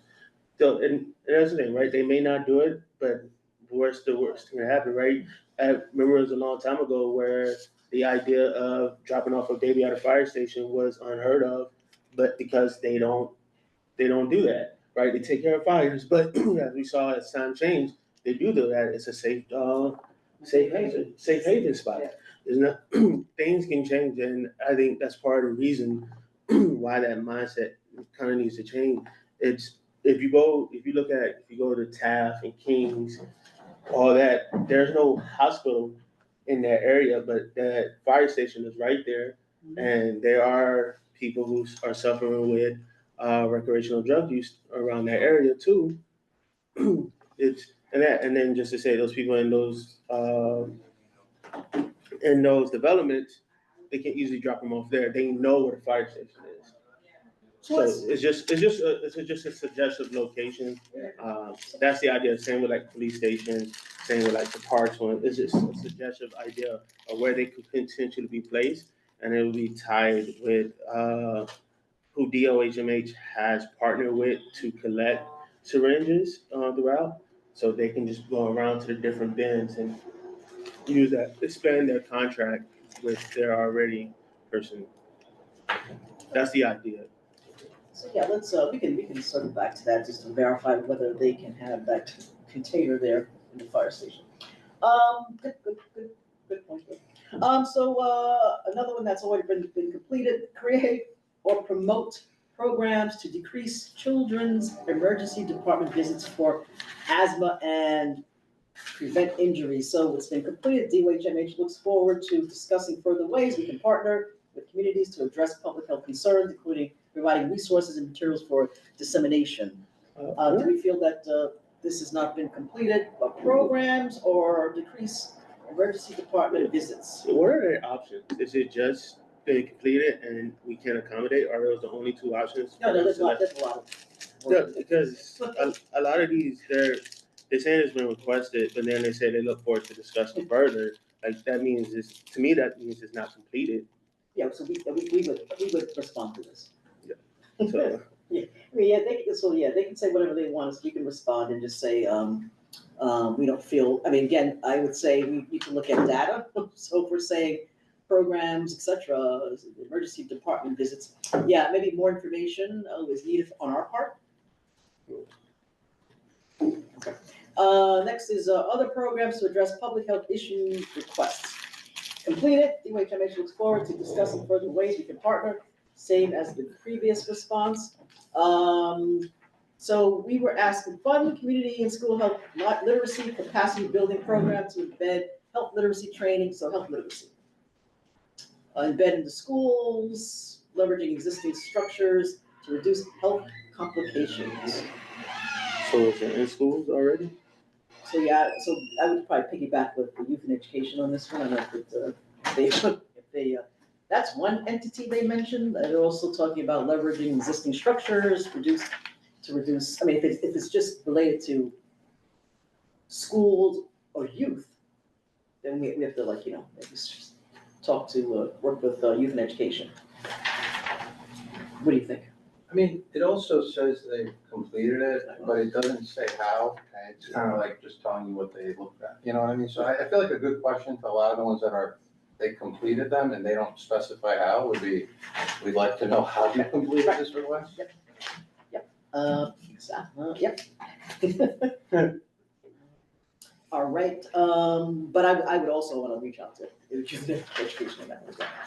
But yeah, what happened? What do you think? Yeah. So next is animal and pest control requests, including reducing rat and mosquito populations. Completed. Happy to discuss ways to partner, reduce rodent populations, including hosting rat academies for property owners and proper garbage disposal. I've actually attended the rat academy years past. I don't know if anybody else has done that. There's a rat academy? Yeah, I have. Yes, it is. Yeah, I have. So I would suggest. I would suggest that for folks. So they do have. I think they just had a new person. It was just a new. Yeah. It's only gotten worse since they put that person out. The title. So we're saying animal pest control requests, reducing rat and mosquito populations. So again, we can say what has been done, and if you're saying something has been done, it's not sufficient. Right. Yeah. Just by the way, the next in-person Rat Academy training is in Community Board 12, March 26th. And then there's another one in Community Board 12, I think it's Community Board 12, April 29th. I think that's 10. Community Board 10. West 115. We got 4 minutes. So yes, and then there's some virtual ones if anybody wants to as well. But yeah, just type in Rad Academy, New York City. It's a whole thing. And it's like 7 weeks, I believe. Yeah. And just so you, and just back to this for just a moment, so if we're looking at like, where are we seeing the, is it around construction, is Second Avenue subway, things like that, so let's talk about that as well. Yeah. Anywhere there's a street, people.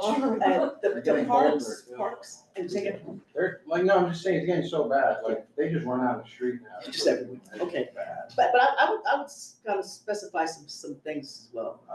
I think a lot of, the community gardens, Yeah, a right, lot of yeah. the vacant lots, if Yeah. you walk by like construction Yeah. sites, that's, cause they're empty and they go into that vegetation. Yes.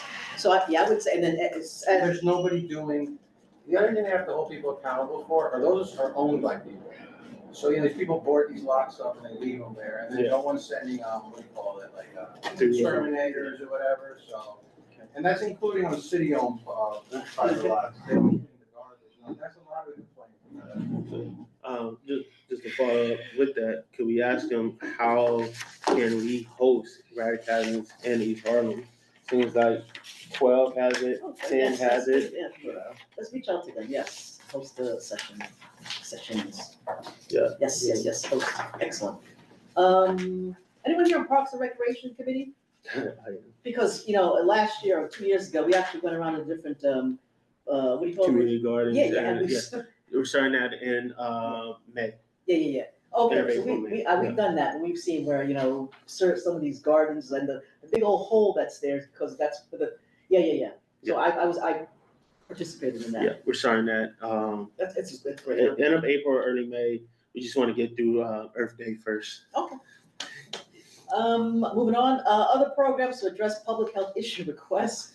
So already completed. There are plans to provide additional support to contracted SSBs to help bolster the harm reduction work across the city, including East Harlem. So we're talking about highest drug overdose death rates in New York City, et cetera, crisis, concentrated on certain area, 103rd, 110th, et cetera.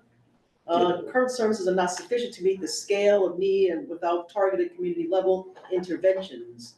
So again, we should say, you're saying it's already completed, we need to say more needs to be done. More needs to be done, but also what are these plans, right? They set across the city, including East Harlem. What are the plans specifically for East Harlem? Excellent, moving on. Jumping ahead now to several pages, everybody. The next highlighted there. And this is for everybody here, so, please chime in, because, this is not just the 2-3 people speaking here. Feel free to chime in if you have, I think we're at 289. Is everybody at 289 right now, or anything before? Yes. Okay. So now we're talking about HRA, Human Resources Administration. So we're saying other domestic violence services requests. Request already completed. HRA continues to maintain programs for domestic violence survivors in emergency shelter. For example, hotline services, safe and secure housing, supportive services, including case management, childcare and education, medical services, transportation, and referrals to other social service supports. Defer to Mayor's Office to End Domestic Violence and Gender-Based Violence. We will do that. Okay. You can say defer to. We'll reach out to them as well for more information. That's a crazy. And more specifics in terms of East Harlem. Yeah. Okay, so that's that one. Any more about that one? Moving on to provide, expand, or enhance rental assistance programs, vouchers for permanent housing. Why is that? That's under HRA. Completed. DSS is committed to connecting New Yorkers experiencing homelessness to permanent housing and has made significant investments through various. This is like you want to touch this with like a 10-foot pole here when you talk about the unsheltered. So you can say you're doing across the board. No one can say yeah, fine, but let's move on. So say a lot more about that in terms of a response. I think start by just saying what programs. Force them to give us more information. They just get away with this all the time. Yeah, what's that significant investment? You said significant investment, Yeah, what's the significant amount? Yeah, what's that? What's significant to you? Yes. It's a shameful response. Other domestic violence services, and okay, we're back to that. So HRA, I think it's probably the same response. Yeah, Mayor's Office to End Domestic Violence and Gender-Based Violence. Another city agency, they get funding. Let's reach out to them as well. Okay. Because it says it's completed. Another one that's completed, other requests for services for vulnerable New Yorkers. That's everybody in this room. Everyone is vulnerable New Yorkers. I am. The agency serves more than 3 million low-income New Yorkers through a broad range of programs to address poverty and income inequality and prevent homelessness.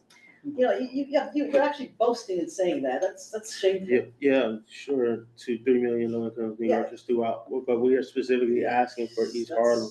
There's no LGBTQ center in East Harlem, and there should be. So. Yeah.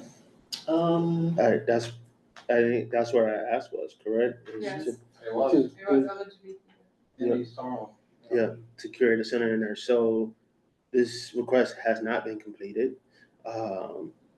Sure, like, yeah, thank you for serving the 3 million low-income New Yorkers, but that still doesn't help having a center here, especially when we're seeing they're more likely to be more homelessness and violence in our area.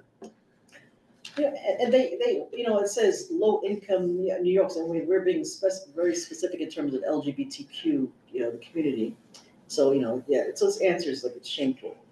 Deb, do you recall that entity and the entity they were gonna have a space for LGBTQ? What was the name of that? Oh, God, I don't remember, but I know what you're talking about. Yeah, so that's that. What's the status of that? Do we have it? Yeah, Well, I'll find out. Okay, yeah, and these title as well. I think so. It was supposed to go into one of these. Yeah.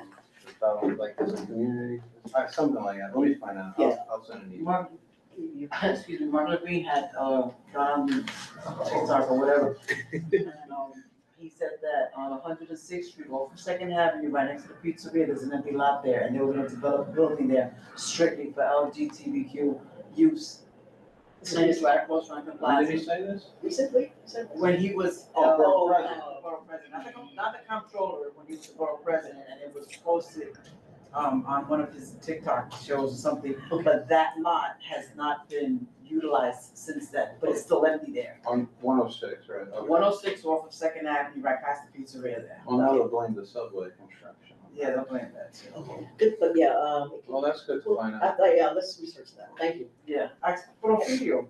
Okay. Well, where do you think I'm going? Well, I'll go to that office and live Mark Levine, just within different positions. So two things. One, that project was, you know, going to service LGBTQ. Not solely. That was people were all up in arms about, you know. But anyway, so two of these, and then look into that.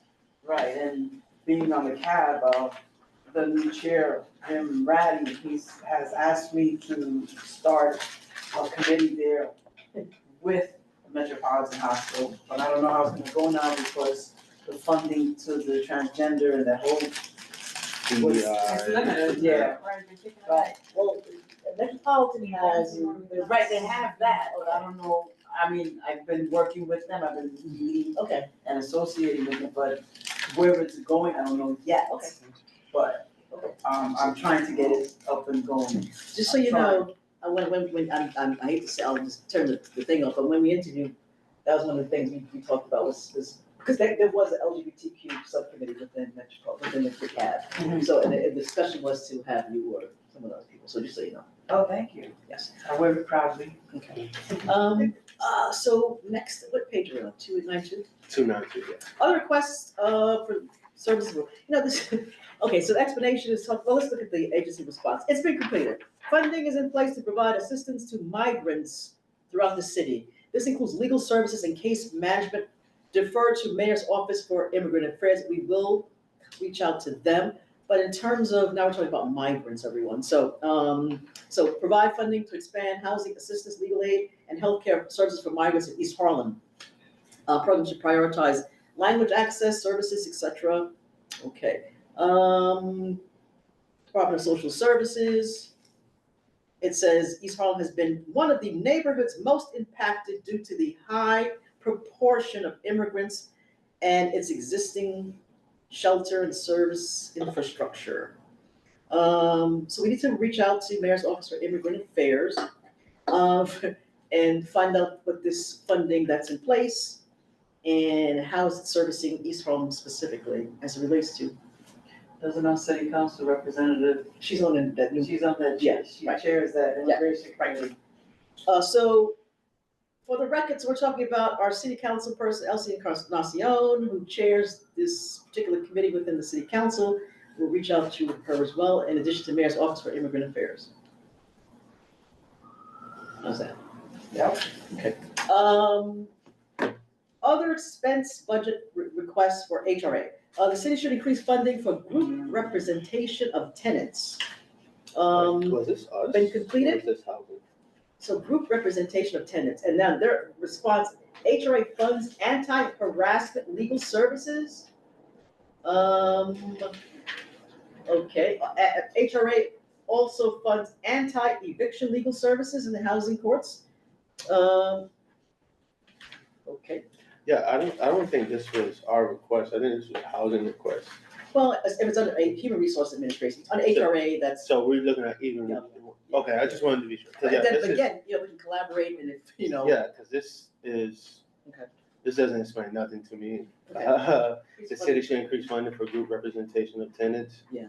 But that is very broad. And I know when we were doing this back in like October, we were trying to be more so specific. So I don't know what they're asking for on this. I think should that be, why is it under us? I think that should just be under housing. Oh, you understand? I mean, it could go either, I guess It could go either way, it's a yeah. service, you know, but it could, I guess the other thing I would say is, they're very cute with their answers, Yeah. right? Because we didn't say there was no funding. Right. We said increase funding, and their Yeah. response is we fund it. We're Right, like, right. we didn't say you didn't, we just said, did you increase it, right? So, they didn't say they did. Yeah, yeah. So, but yeah, I mean, I wouldn't worry too much where it is, because I feel like a lot of it's adjacent. Yeah. And I would think it's good that we kind of promote that, but Yeah. this could be a housing thing too. Yeah, no, I just saying the Fair point. explanation. The request that we put in, to me, You was guys very didn't make vague. this request as far as you remember? No, this was, Okay. But housing can still make requests. Yes. Sorry, so. yeah, correct. That's what I'm saying. It's just Yeah, like, you might be right. I don't remember it either, but you know what? No, I think I do. I even know who made this request. That's yeah, it's because It's a I'm good not. one. We put it through. I know, it's a good one. Because, Bad answer. yeah, I was just like, what does this mean? I'm sorry. Yeah, it means nothing. All right, so I guess we'll work along with, housing with that. Yeah. So provide, expand, or enhance food assistance such as food stamps and SNAP. Completed, HRA continues to maintain funding for CFC, formerly EFAP. New York City opposes cuts to SNAP and calls on Congress to maintain or increase SNAP funding levels. SNAP provides critical nutrition. I think we all know what SNAP does. Thank you for telling us. We encourage community boards to reach out to local congressional representatives. So Adriana Espaillat is one who we should be speaking to apparently. Defer to DOHMH on health disparity concerns. So they have their health disparity concerns department within DOH. It's like, okay, other thoughts about that? So they continue to maintain funding to give food to the community kitchens. That's what the CFC is, so. All right, thanks. So what, how much and what, and we need more? Yeah. Okay. How much of that funding is going towards the soup kitchens and food pantries in East Harlem? And we can feel free to name names and then point out these are the ones that exist in East Harlem. Yeah. And be as specific as possible. Okay, other requests for services for vulnerable New Yorkers. It's been completed. It says expand casework availability to meet linguistic and cultural needs of the community. Spanish or French, etc. According to New York City Department of City Planning, 35% of East Harlem residents speak Spanish as their primary language. Okay, they're saying it's completed. It says telephonic interpretation services continue to be available through our vendor, Language Line Solutions in 240 languages. Please see DSS Language Access Implementation and we can click on that website there. Do we feel that this is, that more needs to be done? Telephonic?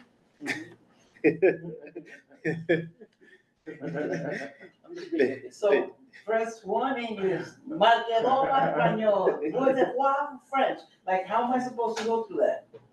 Telephonic interpretation services, I have to go through the whole language to get my language, to get an answer on a question that I forgot because I went to telephonics. And to your point, so we're saying we want expand caseworker, like physical person, not AI person. Right. Or maybe I just say your language, I don't know what. So we want specific, we want physical Yeah, people because there, caseworker. you have Creole, you have Patois, you have French, you know, you have Mandarin, you have Chinese, you have Vietnamese. Do I have to go through every language before I get the telephonic to answer my one question? I see, I hear you. And help you with competent caseworkers. Pound 102. Right. It's my language. So we want people. Yes. We don't If you're want. considering going forward with that, you have to be specific about which language is lacking. Okay. Yeah. That's what the number to hire. Okay. Okay, we should just over. So we gotta be languages. specific. Well, we do say, we do specify here, Spanish, Creole, French Creole, And Mandarin. Mandarin is like a big popular one. Mandarin. Because NYCHA's even, there's a lot of their signs are, I think, in. Yes, so, Mandarin, right? yeah, so we have, I can say this. So NYCHA has 5 required language according to HUD. It's English, Spanish, Russian, Chinese Simplified, and Chinese Traditional. Those 5 should definitely be on there. So, but when you see on postings, especially the ones that tells them there's a snowstorm coming or whatever, you'll see 4 languages on there because of the amount of space on the sheet. So it's English, Spanish, Russian, and Chinese Simplified. What happened to French, Creole, and Patois? So French, Creole, they're not required language. That's because of HUD. So we have that. So by the way, I'm just saying I don't represent NYCHA. I may work for them, but I don't represent NYCHA. I want to say that for the record. Yes. But NYCHA has 5 required languages that they have to provide. But if you call into the customer contact center, they will transfer you to have whatever language services you need. So they're pretty good at that, and I try to stay on top of them. But these AI people, I mean, I hate speaking to AI. I'm like, customer service, because I'm Yes. AI. Can you please verify the question? Can I direct you to the proper, is it billing? Is it this? And it's like, customer service. I want to speak to a human because at least then I can get past that. 100%, I agree with that, and I use AI, but I need a representative. I need to speak to someone. Customer service. I hate both. 000. But that's the telephonic interpretation that I'm looking. And so, just for this telephone interpretation, is it for residents to use, or is it for the case managers to use? Because it says available You're to asking for case workers that speaks those languages. So we're asking for caseworkers to speak for these languages. Yeah, and Okay. you have a valid question in terms of like the telephonic, I can appreciate that as well. So the case managers are calling into the telephone to get that language. No. I think it's to get caseworkers who speak the language. Yeah. Yeah, so that they can cater to more of the community. Yeah, so we don't want we don't want that, we don't want the. Oh, I know, we don't want that. I'm just saying, like, they're telling us this, and this is it because the community is calling into this number to get that service, or is it the case manager that's assigned to them calling in that number? No, community, I think it's the community member. Okay, so then they need to then advertise it more. Okay. So, yeah, and then, but the main thing we're saying is that we're asking for like people, so. Yes, Oh, but yeah. if they want to keep Dude, they need to advertise it. Oh, sure, okay. So what about if they're deaf and they speak another language? Assisted. I hope that's part of it as well, but we can clarify that. Right. Okay, yeah. All Yeah, right. we can go on their website. That's it. That's the last one. Yeah, Yep. that was the last one. So good job, everybody. So yeah, just so, you know, the whole point of this is, you know, this is an exercise that we do all the time, and, you know, I try to send the stuff out in advance, so I think you all kind of like looked at it at least, so, you know, but, you know, good answers, good responses, appreciate that all of everybody. We're moving on, so this has to be kind of like, compiled, and the bottom line is, it's gonna go with this document that we all have in front of us. We're gonna put all this information in here and under each of these agency responses, and again, this is the preliminary, everybody. Preliminary, right? Yes. So then there's an exercise, you know, after this. This is all preliminary stuff, but we still have to, as Adem said, we have to provide a response, and he even said if you can go down to the city hall and provide testimony, do so as well. We're gonna move on to the last thing, well, the last item in that, one of the last items in that section was this, moratorium. So I've sent out this moratorium document, thanks to those who actually looked at it and provided some edits, appreciate that. I think there was some, so I'm of the opinion that we just go with so when you do a Word document, I just said, you know, I accepted all the edits, and we can look at that document to move forward. Now, I believe there's a question about the time frame, so feel free to ask questions if you have questions. Was there a question about? My thing was, if the problem was we didn't want the 12-month timeframe, why we're keeping it in there. And I also think we should be super specific with the definition of what we consider drug treatment facilities or whatever we're saying, and then what is not included in that. Right, so at this point, you know, so we want to just finalize this, so, you know, just write in what your edit is, and then, we can go from there. Yeah, I'll say I agree we shouldn't rush it, but the point of circulating this is so that we kind of come to the meeting with comments. I'm not saying it's perfect, but I think ideally, because now if we stall it out another month, we'll have to review it again next month, and then it means it wouldn't go in for another month. So that's your guys' call. But here's my thing again, and I'm just gonna be honest, it doesn't need to be perfect to go in. You can amend it the next month, you know, that's just how I felt this always should have been done. But unless we don't want it anymore, in which case, we don't have to, you know, put it in. But so let's just entertain it. How do you decide? You take a vote? Yeah, I mean, so technically, I think the proper way to do this is because there have been edits made, we wouldn't vote on it this month, right? Usually you bring something like a letter of support, right?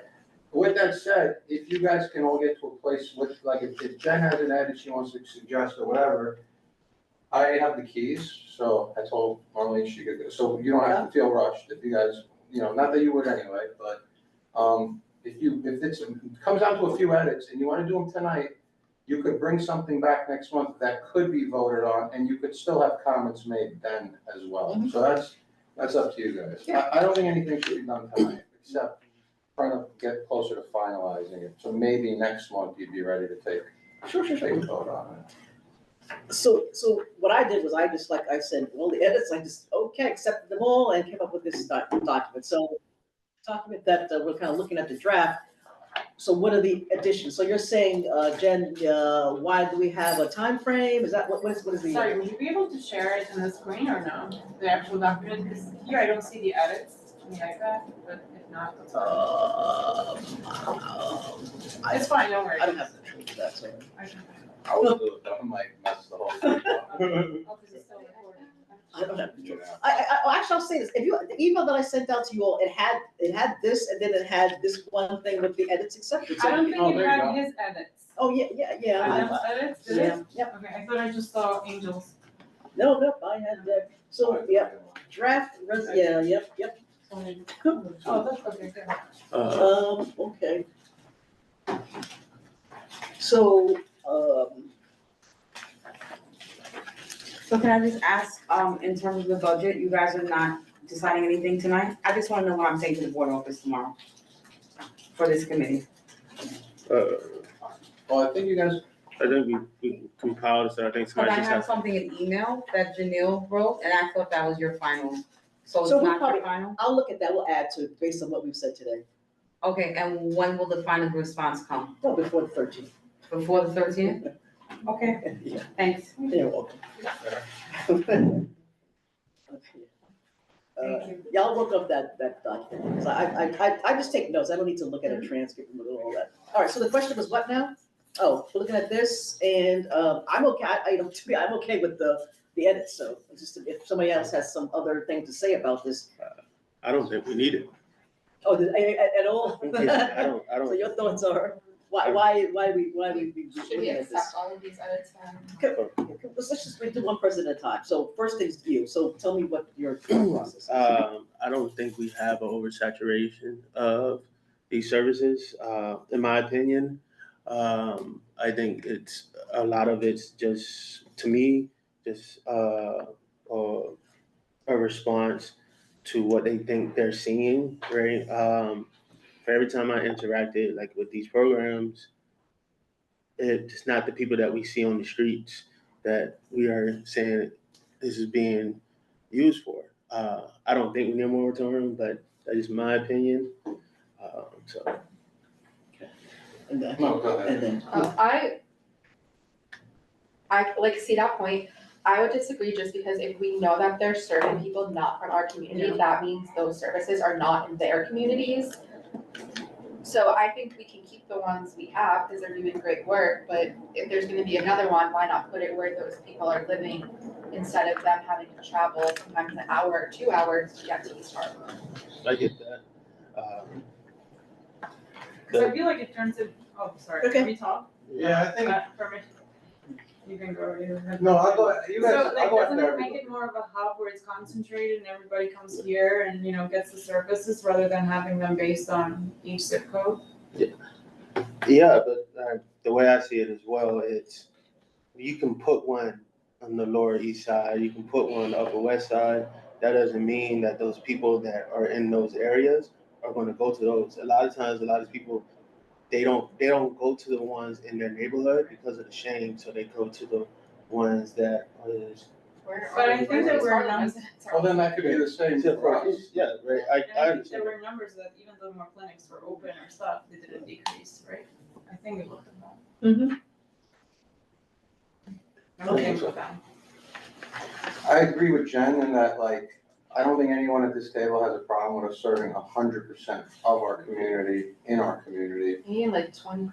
Or We're even- looking at a right, smaller percentage. Right, but like the statistics, well, can we go to some of the statistics in here? Can we scroll to them? Because I think they clearly paint a picture of us serving well above what we're supposed to have. And then, Chancellor, to your point, if somebody from the Upper West Side or East Side or Bronx, whatever, doesn't feel comfortable going to somewhere in their community, why does their alternative location have to necessarily be most likely in our community, right? So 82% are outside of East Harlem. there you go. Right, so, but how many facilities do we have in East Harlem? I mean, I guess my point being though, without even knowing that, 82% of the people we treat are not in this community. I would even include pushback and say, we want a moratorium and we want more services catered in this community to our community. Do we know that everybody in our community is even in that population served? So essentially what I'm saying is, are we taking care of 82% of cases that aren't ours, and there's a lot of cases here that could be still being served? I'll give you an example, if you guys don't mind for a second. Jewel, you were with me at Executive, and it was a different kind of program, the transitional housing that the gentleman came to present on from ACMH. Yeah, yes. And there was a person in the audience that asked him if he was familiar with the oversaturation in that area for transitional supportive housing. Now, the question is not whether or not it is. The problem was the guy who was bringing the program there said, I don't know the area, I haven't been on that block, I'm a West Side guy. So my issue is, and these are state funded things, is they're being brought into this community with absolutely no thought. To come into a meeting, to a board and say you're bringing something to a block you've never been on and that's your answer, it makes me highly, highly skeptical. Not even so much of the people we're serving, we're not skeptical of that, but by the organizations and the government coming in and constantly saying, we're just gonna put it here, and we don't care who's administering this or how well they know your community. So, okay, so I will be okay with this if we put the caveat of them creating in my field, is a risk assessment, right? Which all that data that you come with, if you wanna come into East Harlem, you need to come in with a risk assessment. Did we put- Detail. I think we did. We have some. I didn't see it. I think we put that in like, because we're not saying also like not to come in a way, we're kind of saying like. If you're expanding or. Yeah. Like to come here and give us the reasons. And the reason why I asked like to be specific, like I think we could even say like, we don't need another safe injection site and we don't need another Suboxone clinic, but like we're not opposed, and I'm just like off the top of my head, doesn't have to be it, but we're not opposed to like counseling services or. So I think we should just be very specific about what services we want and then which ones. Cause it did go down the rabbit hole last time of people being like, well, housing could be considered, like affordable housing could be considered a service, it's like. Absolutely, yeah, I hear what you're Like, saying. like, Yeah. it got a little too far. Like you don't want them on the Well, street, that's but you it, don't want them in a that's- house, so I've where heard exactly that, do you want them? They don't want them in the train station, but no, I think that would help. Because one could argue that other services would actually greatly solve the problem, everybody's problems, including the people that are fear mongering this, so Yeah. that doesn't hurt. I also do want to say that 82% number is slightly not really right because they count homeless people not as part of the district. I know this because when I used to do the numbers for another nonprofit, we wouldn't consider homeless part of that community. It would go to wherever shelter they were. So a lot of people go to the shelters over in the Bronx and things like that. So if they're receiving services here, then that's where they hang out. But their homeless shelter is labeled in the Bronx. We're not. It doesn't claim it. So I get the whole point, though. I get it. And there's the overdose statistic too, right, which is how many, what do we have, like, a lot less overdoses than we cater to? Yeah, and that's just because of where they were found.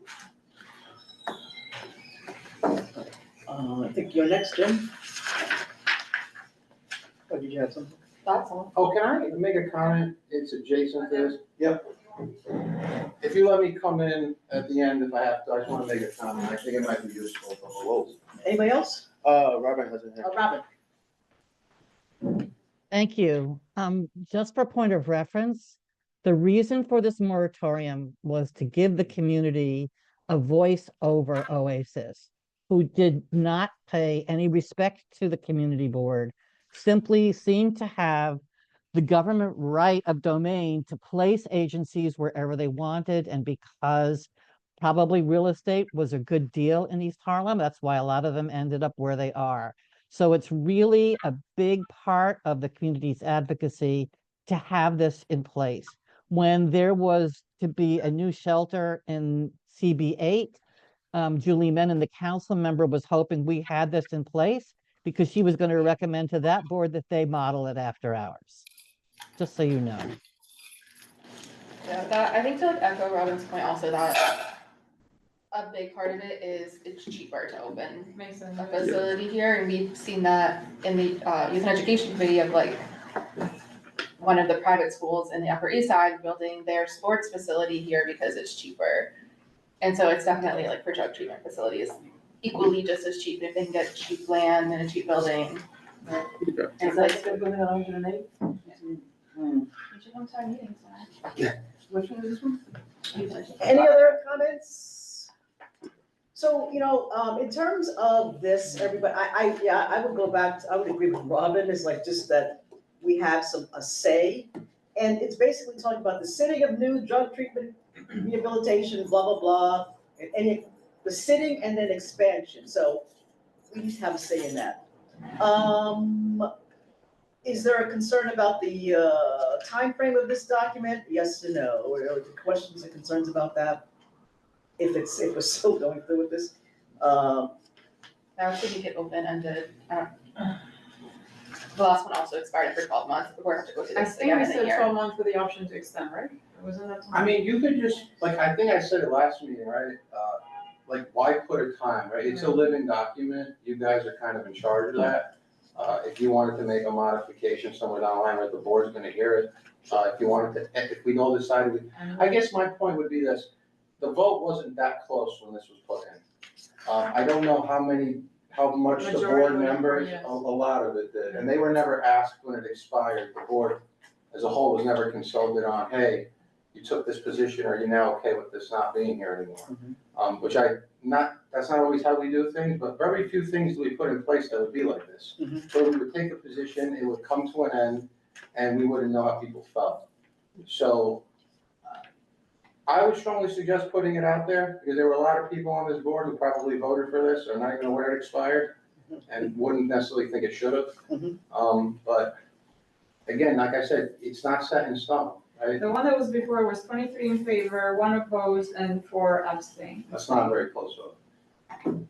So I guess time just indefinitely.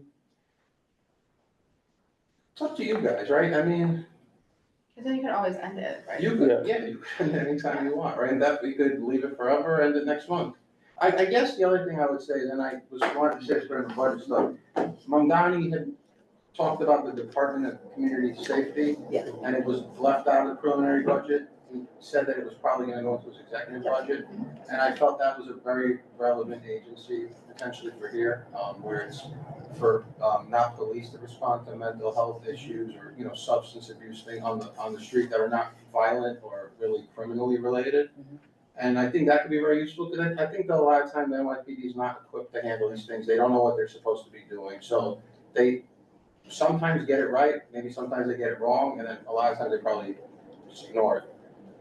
And so I think there's a way to also talk about like diverting funds that would be going towards the same type of treatment, and then it's an alternative going in. Like, there was a reason it was left out of the preliminary budget, I would assume, right? Maybe the money wasn't necessarily there. So I just think that's something this committee, it's also public safety related, but if you were to testify somebody, I don't know how you guys feel about that Department of Community Safety idea, but if it's something I think would help us, because otherwise the NYPD doing it. So it's a question, if you want mental health trained professionals to kind of be doing that, or the opposite, it might be worth testimony to push the mayor to make sure he does include that in his executive budget, because that was one of his big promises.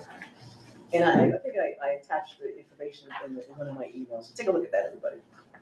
I'm for it, like, I'm okay with this document, because again, it provides a little bit of oversight, and it tells this entity that you can't just come in here and do whatever you want to do. And in terms of the indefinite part, yeah, I'm in favor of that as well. Those are my thoughts. And you wanted to final word, or was that were those your final words? Oh, that was the part, no. Oh, same. Yeah. It's up to you guys. All right, so what is the standing of the committee in terms of moving forward with this? Let's just go with the first thing. Are we in favor of this document? If you're in favor, raise your hand. As is. Yeah, or just even having it, because if you're saying you don't even want the thing. I mean, after the discussion, I understand more. Okay. After reading it and everything, I read it. I was like, why we need it? But another discussion with you all. All right, so it appears that most folks everybody in favor of it. Yeah. Okay, that's the first thing. Yeah. And then now in terms of any kind of edits or additions or The changes. time frame, I guess, that's what needs to be decided. Okay.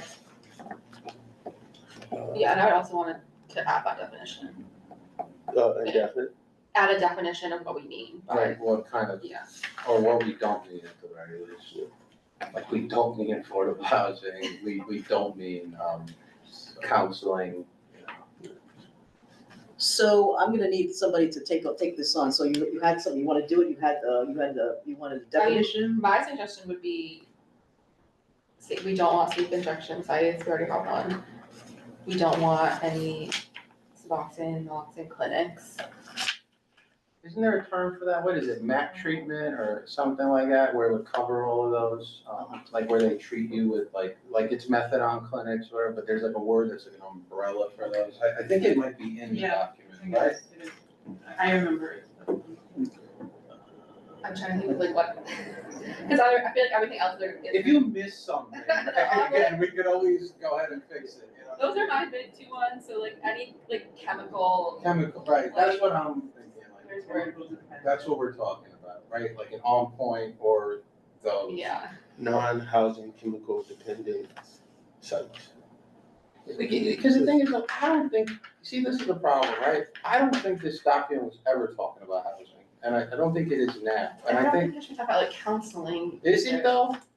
Is it too broad maybe? I mean, no, I'm not saying you're, I'm wondering, is it too broad? I think it is really too Let's see, broad. where, how did you know better? It's too small. I mean, this was back in February. I mean, no, me too. I know, yeah, that's why I'm asking you. I edited it too, and I don't know. Okay, let's see. Language, but I don't remember anything about housing, for sure. But I It guess doesn't the say services housing. could be adjacent to it is the, you know, the argument. And I know none of the housing, supportive housing stuff, as far as I know, is offering the things that we're concerned about. People are concerned that it might bring in those populations.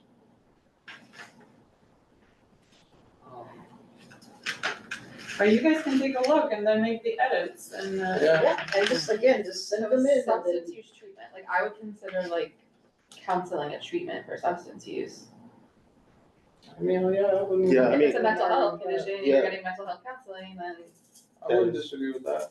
Yeah. I guess, I agree with Jewel and Otter, like, I guess maybe that's about it, right? So maybe we figure out the language for that, that would make everyone comfortable, and then the indefinite, I think we'll all agree to, right? Yeah. So maybe it's just a matter of narrowing this document down a little bit in terms of what substance abuse treatment centers are, or Or facilities. maybe like drug rehabilitation. Can you edit it like a 4-year-old? What's that? Leslie just means like, so that there's no confusion. Plain language. Yeah. Plain language. Like lay language. And there's no way to A spin layman's it. language. People will spin it though, remember that. I know, They'll be that's the whole- disappointed when they find a way to, right? But it's our document, so as long as we understand what it is what's important. A 4-year-old's gonna read it. So, I'm suggesting that whoever has the edits to send them in, just work on this document and just submit kind of like a final draft. We can move on from there. Yes. Okay. So that's, yeah, let's get that Medical done. assisted treatment clinics. Sorry, you were talking about them. Yeah, because it's, what did you say? Yeah, it's MAT, right? Yeah. So I would like get rid, like personally. I would get rid of that and then just say medical assisted treatment clinics and safe injection sites. I'm like, and then, well, the alternative side is if we missed anything with that, we could always modify it and add it in, right? And if we do an amendment, we have to then bring it back to the full board. Yeah, but, that would be a matter of somebody going, motion to add this thing to the, moratorium, right? I know Jules like, let's try to get this done right, but,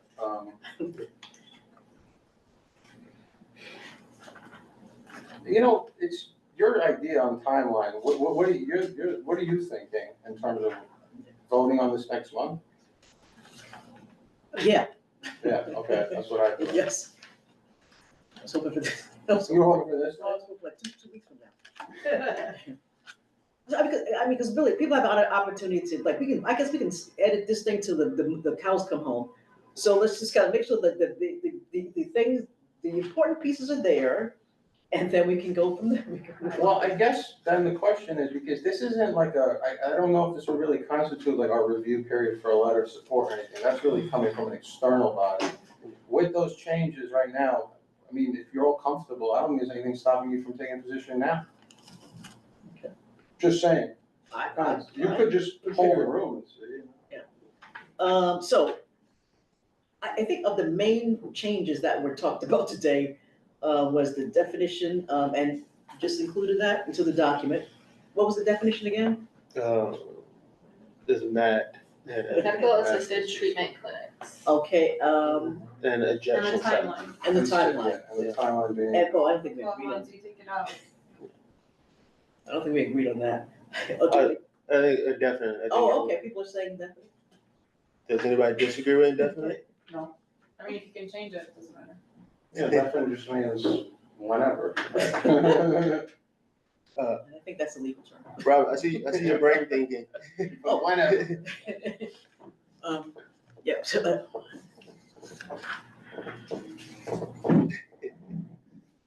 I thought you, did you have a comment, Robin, or no? No. So far? That's our brain thinking, so.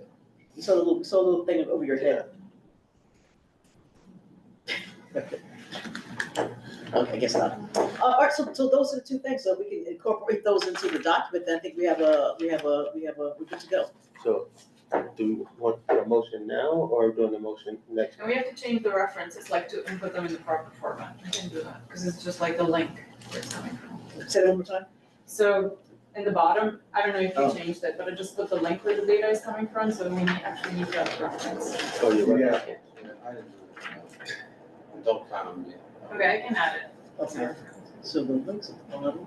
Like there's the link where the numbers came from. Okay. Then you gotta Like you cannot give them back. Okay. And can I ask, in terms of like this format, is it, in terms of like, just even like your name would go here, like stuff like that as well? Yeah, my name will have to go on And it. then even at the, and then you would sign off on this? Yeah, they do it, I just have to read it and say, okay. Is it just, I mean, yeah. Yeah, that's all, you guys have done, that'll be administrative. And then obviously that will all be done before a full board vote. Yes. So you'd all have ample time, Yes. and including the rest of the board, All right. whenever that would happen. All right, so if people are prepared, are folks prepared to vote on this right today? Yes, no. Raise your hand if you are prepared to vote. Oh, okay. Okay. Oh, Is that one? I don't know. Oh, this is me, I can, Oh, I'm gonna have to, you have the ability to end the meeting at the end, Jen, or would that be on this computer? I don't think I do. she left. Yeah, I told, I but believe, I I should think be. you can do it. I think I can. So we gotta, So- so, that was the vote to say yes, okay, so now we're gonna, what was it, what did I just ask for? People are prepared to vote, so now we're going to vote. So, we're gonna vote now on this document with those edits. I guess we can spell out the edits. So one was definition in terms of substance use, or medical assisted treatment Centers center, right, clinic. and The safe time injection frame, sites. take it, And safe injection sites. safe injection sites. That's correct. right? Yes. Okay, the time frame is indefinite. I can read you, I put indefinitely in that it can be updated, the moratorium can be updated or dissolved by subsequent action if required. And so those are the major things. So we're voting on that. So those are in favor of this document with those edits. I'm gonna go, well, raise your hand if you're in favor. Okay. Any opposed? Any abstentions? Present not voting? We don't have Can we see Ms. Robin? We see Robin raise her hand. Oh, We thank don't have Ms. Ms. Valerie. Yeah, there was somebody else, right? Or- Valerie's at the top. Okay, so she Yeah, we get make a movement of some sort? Valerie, are you on? Valerie said her battery was running low and she'd be back in a minute. Well, You have quorum. yeah, so I think it passes based on, but we need to get her official words, we'll get her official, but based on the, it passes. Thank you, everyone, good job. Moving on, we are almost done, everybody, I said it was gonna be a long meeting, so. old business. Old business. Well, so the person is not here, right? Nope. Yeah, so unfortunately, because this has been, I don't know, it's been here for quite some time. So, excuse me. Please. We can still vote on it, right? I was not here when this person was here. I want to hear it myself. I want to hear from this person. That was his opportunity. When he comes and presents, we can all vote and take it from there. There's some kind of time frame involved with this. I doubt this is since Actually, last year. Jewel, he already did present. He presented months ago. Okay, and so, So I sent him a letter and asked him to come back. I have not heard back from him yet, but I can follow up. Okay, so I mean, if we go, so if the majority of folks heard it and you're ready to, I'm gonna say no because I was not here and I've not heard it. But if you're prepared to vote, because I guess that 30-day period is come and gone, I think to me, it's just proper that he's here though. I mean, that's just. See, we have nothing to vote on because he didn't actually submit a letter. Okay. Never said that. Right, I sent him a draft letter.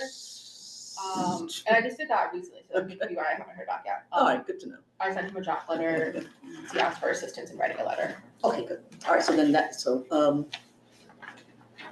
yeah, so I would, before he comes here, to get just the draft letter should be prepared.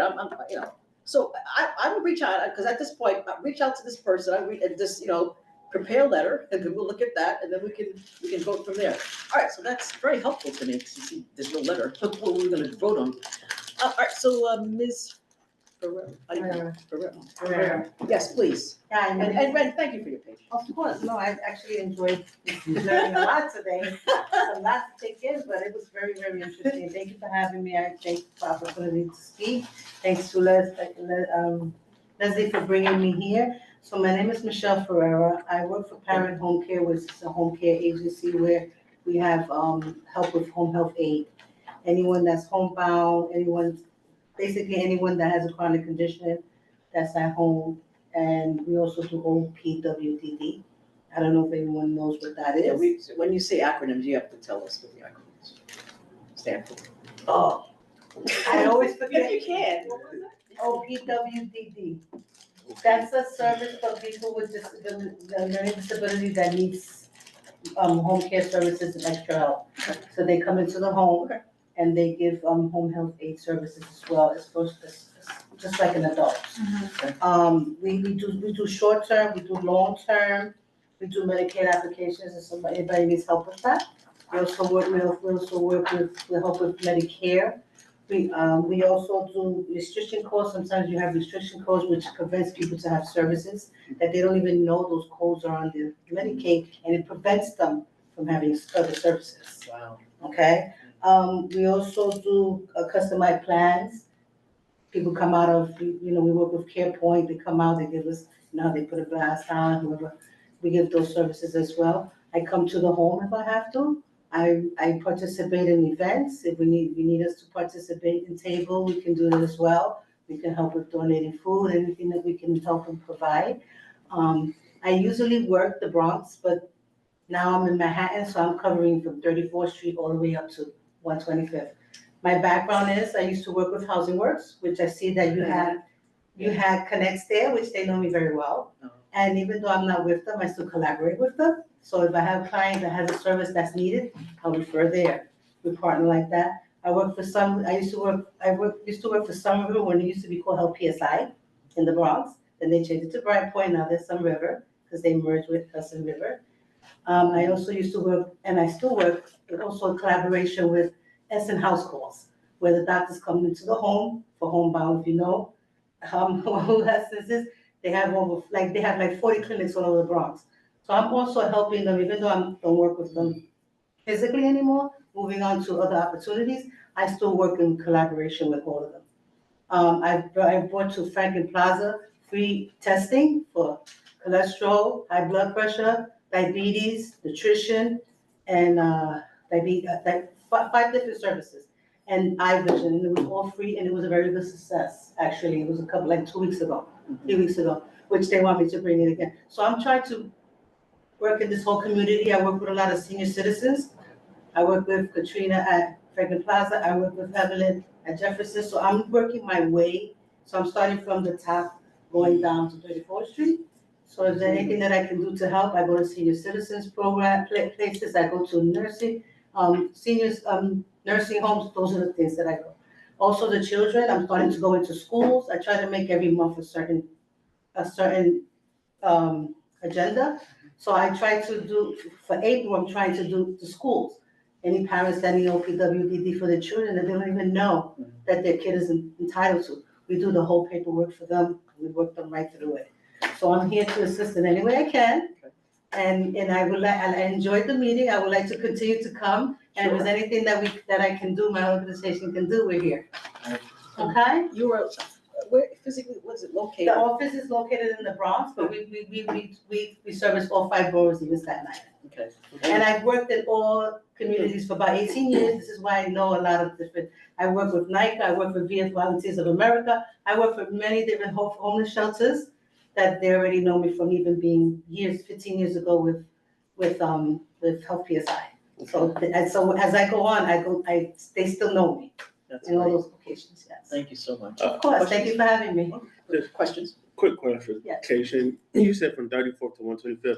Is that like both east side and west side? Yes, yes. That's massive. Yes, I'm very busy, Yeah. yes. Yes, very busy. I actually bought my bike so that way I can ride my bike all over, because we know that Manhattan is very horrible for parking. Yeah. So I'm just gonna go everywhere, yeah. Yeah. Just, is there someone else for above 125th Street? Yes, there is. Okay, could you send that? Because I know there is a part of our district that is above that sometimes gets. But I do Bronx and Manhattan, so don't worry. Okay, so it's also you for above? My borough is a Bronx and Manhattan. Okay, so you're all. But I can still give you someone else also, 'cause it's a lot. Yeah. I share with my coworkers. Yeah, about 125th to 145th. Yes. Yeah. Mhm. But our office is in 149th Street, Rhode Island. By Cortland, near Cortland. Thank you very much. Yeah, thank you for your patience today. Of course, I actually enjoyed the meeting. Yes, I learned a lot. All right, so I think that's all of other people here. Anybody else here? Oh, yeah. Can I add something to new business? I think this is the place. I noticed it, especially for this meeting. Is there potentially, could we add into the agenda an opportunity for like the public who wants to come in and speak, right? We always invite the public to come and they come and sign in, but that give them the opportunity to speak, similar to what we're doing with the full board and that public speaking. So that way we don't have that issue, that potential issue we had today with the nurses and so we'll have a designated spot, and they have until a certain time to sign in, so that we could implement here. So just to answer your question, this is an open meeting. Anybody can come here and speak. That's an open meeting. Right. I don't want to go into like what happened here, because I'm about just making sure that there's an agenda and we stick to the agenda. And I speak to our liaison, Marlene. We create an agenda, so we're not here until 9:30 at night. And that's just, that's what I'm about. So as long as you let me know well in advance about you want somebody here. Now I'll put it this way, anybody can speak, but if you have like a presentation, that's gonna be on the agenda. So that's what I'm saying, add into the agenda a portion for public speaking. Well, there's no need for that. Well, Go ahead. The fear in that is that the meetings would get way too long. Anyone can speak, and then there's a reason that we have it at full board, meaning that you could come speak on any number of things. Isn't that announcements? Yeah, I mean, that's, I think, mostly been used for us, but like Jewel said, I don't know, it wasn't that you didn't want them to speak, I never took it that way, it was just like, it seemed like it was a presentation, but, I mean, they would have been able to speak anyway. I think there was just a miscommunication on how that was gonna go. Yeah. Right. And I think I did say Yeah, whole you business, did. so I'm just saying that as well. Yeah, that's what I'm saying, making sure that it's, because someone who fresh off from the public, right? We tell people to come here, I agree. and they come and look at an agenda, and they're like, okay, where do I get to speak in as a public member? Where do I go? Is that new business, that announcement? I think we need to make that clear, because like you said, public can come in and speak, but like, it's not here on the agenda of where it's clear for them to speak. So one thing I'm just about like semantics. When you say a public member, so we're not talking about a public. I'm just semantics. The public can come and speak. Yes. A public member is Robin. Okay, apologies. So no one's stopping anyone from speaking. I'm just saying, where does it go? And there's no need to, I don't think there's a need to like just say there's something on the agenda. If the person comes here and they tell me while they're here, I have like this 15-minute presentation, I'm gonna probably say, we don't have time, we can't accommodate you right now. Yeah. But people can speak. Yeah, so I'm not talking about the presentation, you want to put on present. I don't think, so I see what you're saying. You want something on, I don't know if we need to have something on the agenda to say that. It could be under informational updates or something of that nature. You could always, not you specifically, but, and we can think about the idea. Yeah. But you could maybe change it to announcements and public comment. Yeah. And it doesn't mean you're necessarily gonna listen to everyone who comes and speaks, but you Yeah. can say, I'll take 2 or 3 comments. So these are things to consider, but not just for here. It's a good Yeah, idea. that's what I'm just saying, like. just so That section is limited to 3 minutes a person Yeah. that you're it is. suggesting. That's a great idea. Say that again, I knew what she said. It's 3 minutes. That section of the agenda is typically limited to 3 minutes a person. So that's a really good idea, Adam. And even, we could actually lower that at community. There's nothing that holds us to it. It could be 90 seconds if we Yeah. really want to be. Yeah. So that gives people who's seeing it from our constituents to see, and they're like, okay, this is where I can speak. So Sure. I think the announcement and public speak would be be great for that. Sounds like the plan. Any other new business? Yeah, sure. I have your meeting that you wanted, the whole night, is New York City State Office of People with Disabilities, that's what all people. Good, thank you, appreciate that. Thank you. I think we're done. We're gonna have to take Roll call. You want it? I got the roster up for you if you want to do it, and then somebody can mark it down. Okay, so I'm doing roll call. Leslie? President. Adam? Present. Chancellor? Present. Jules, myself, I'm here. Jennifer? Present. Tanya? Present. Valerie? Valerie, we need to hear something. Robin? Yes, here. Okay. That's it? Thank you, everyone. Adjourn the meeting. The meeting is adjourned. Well, let me just. Good night and thank you.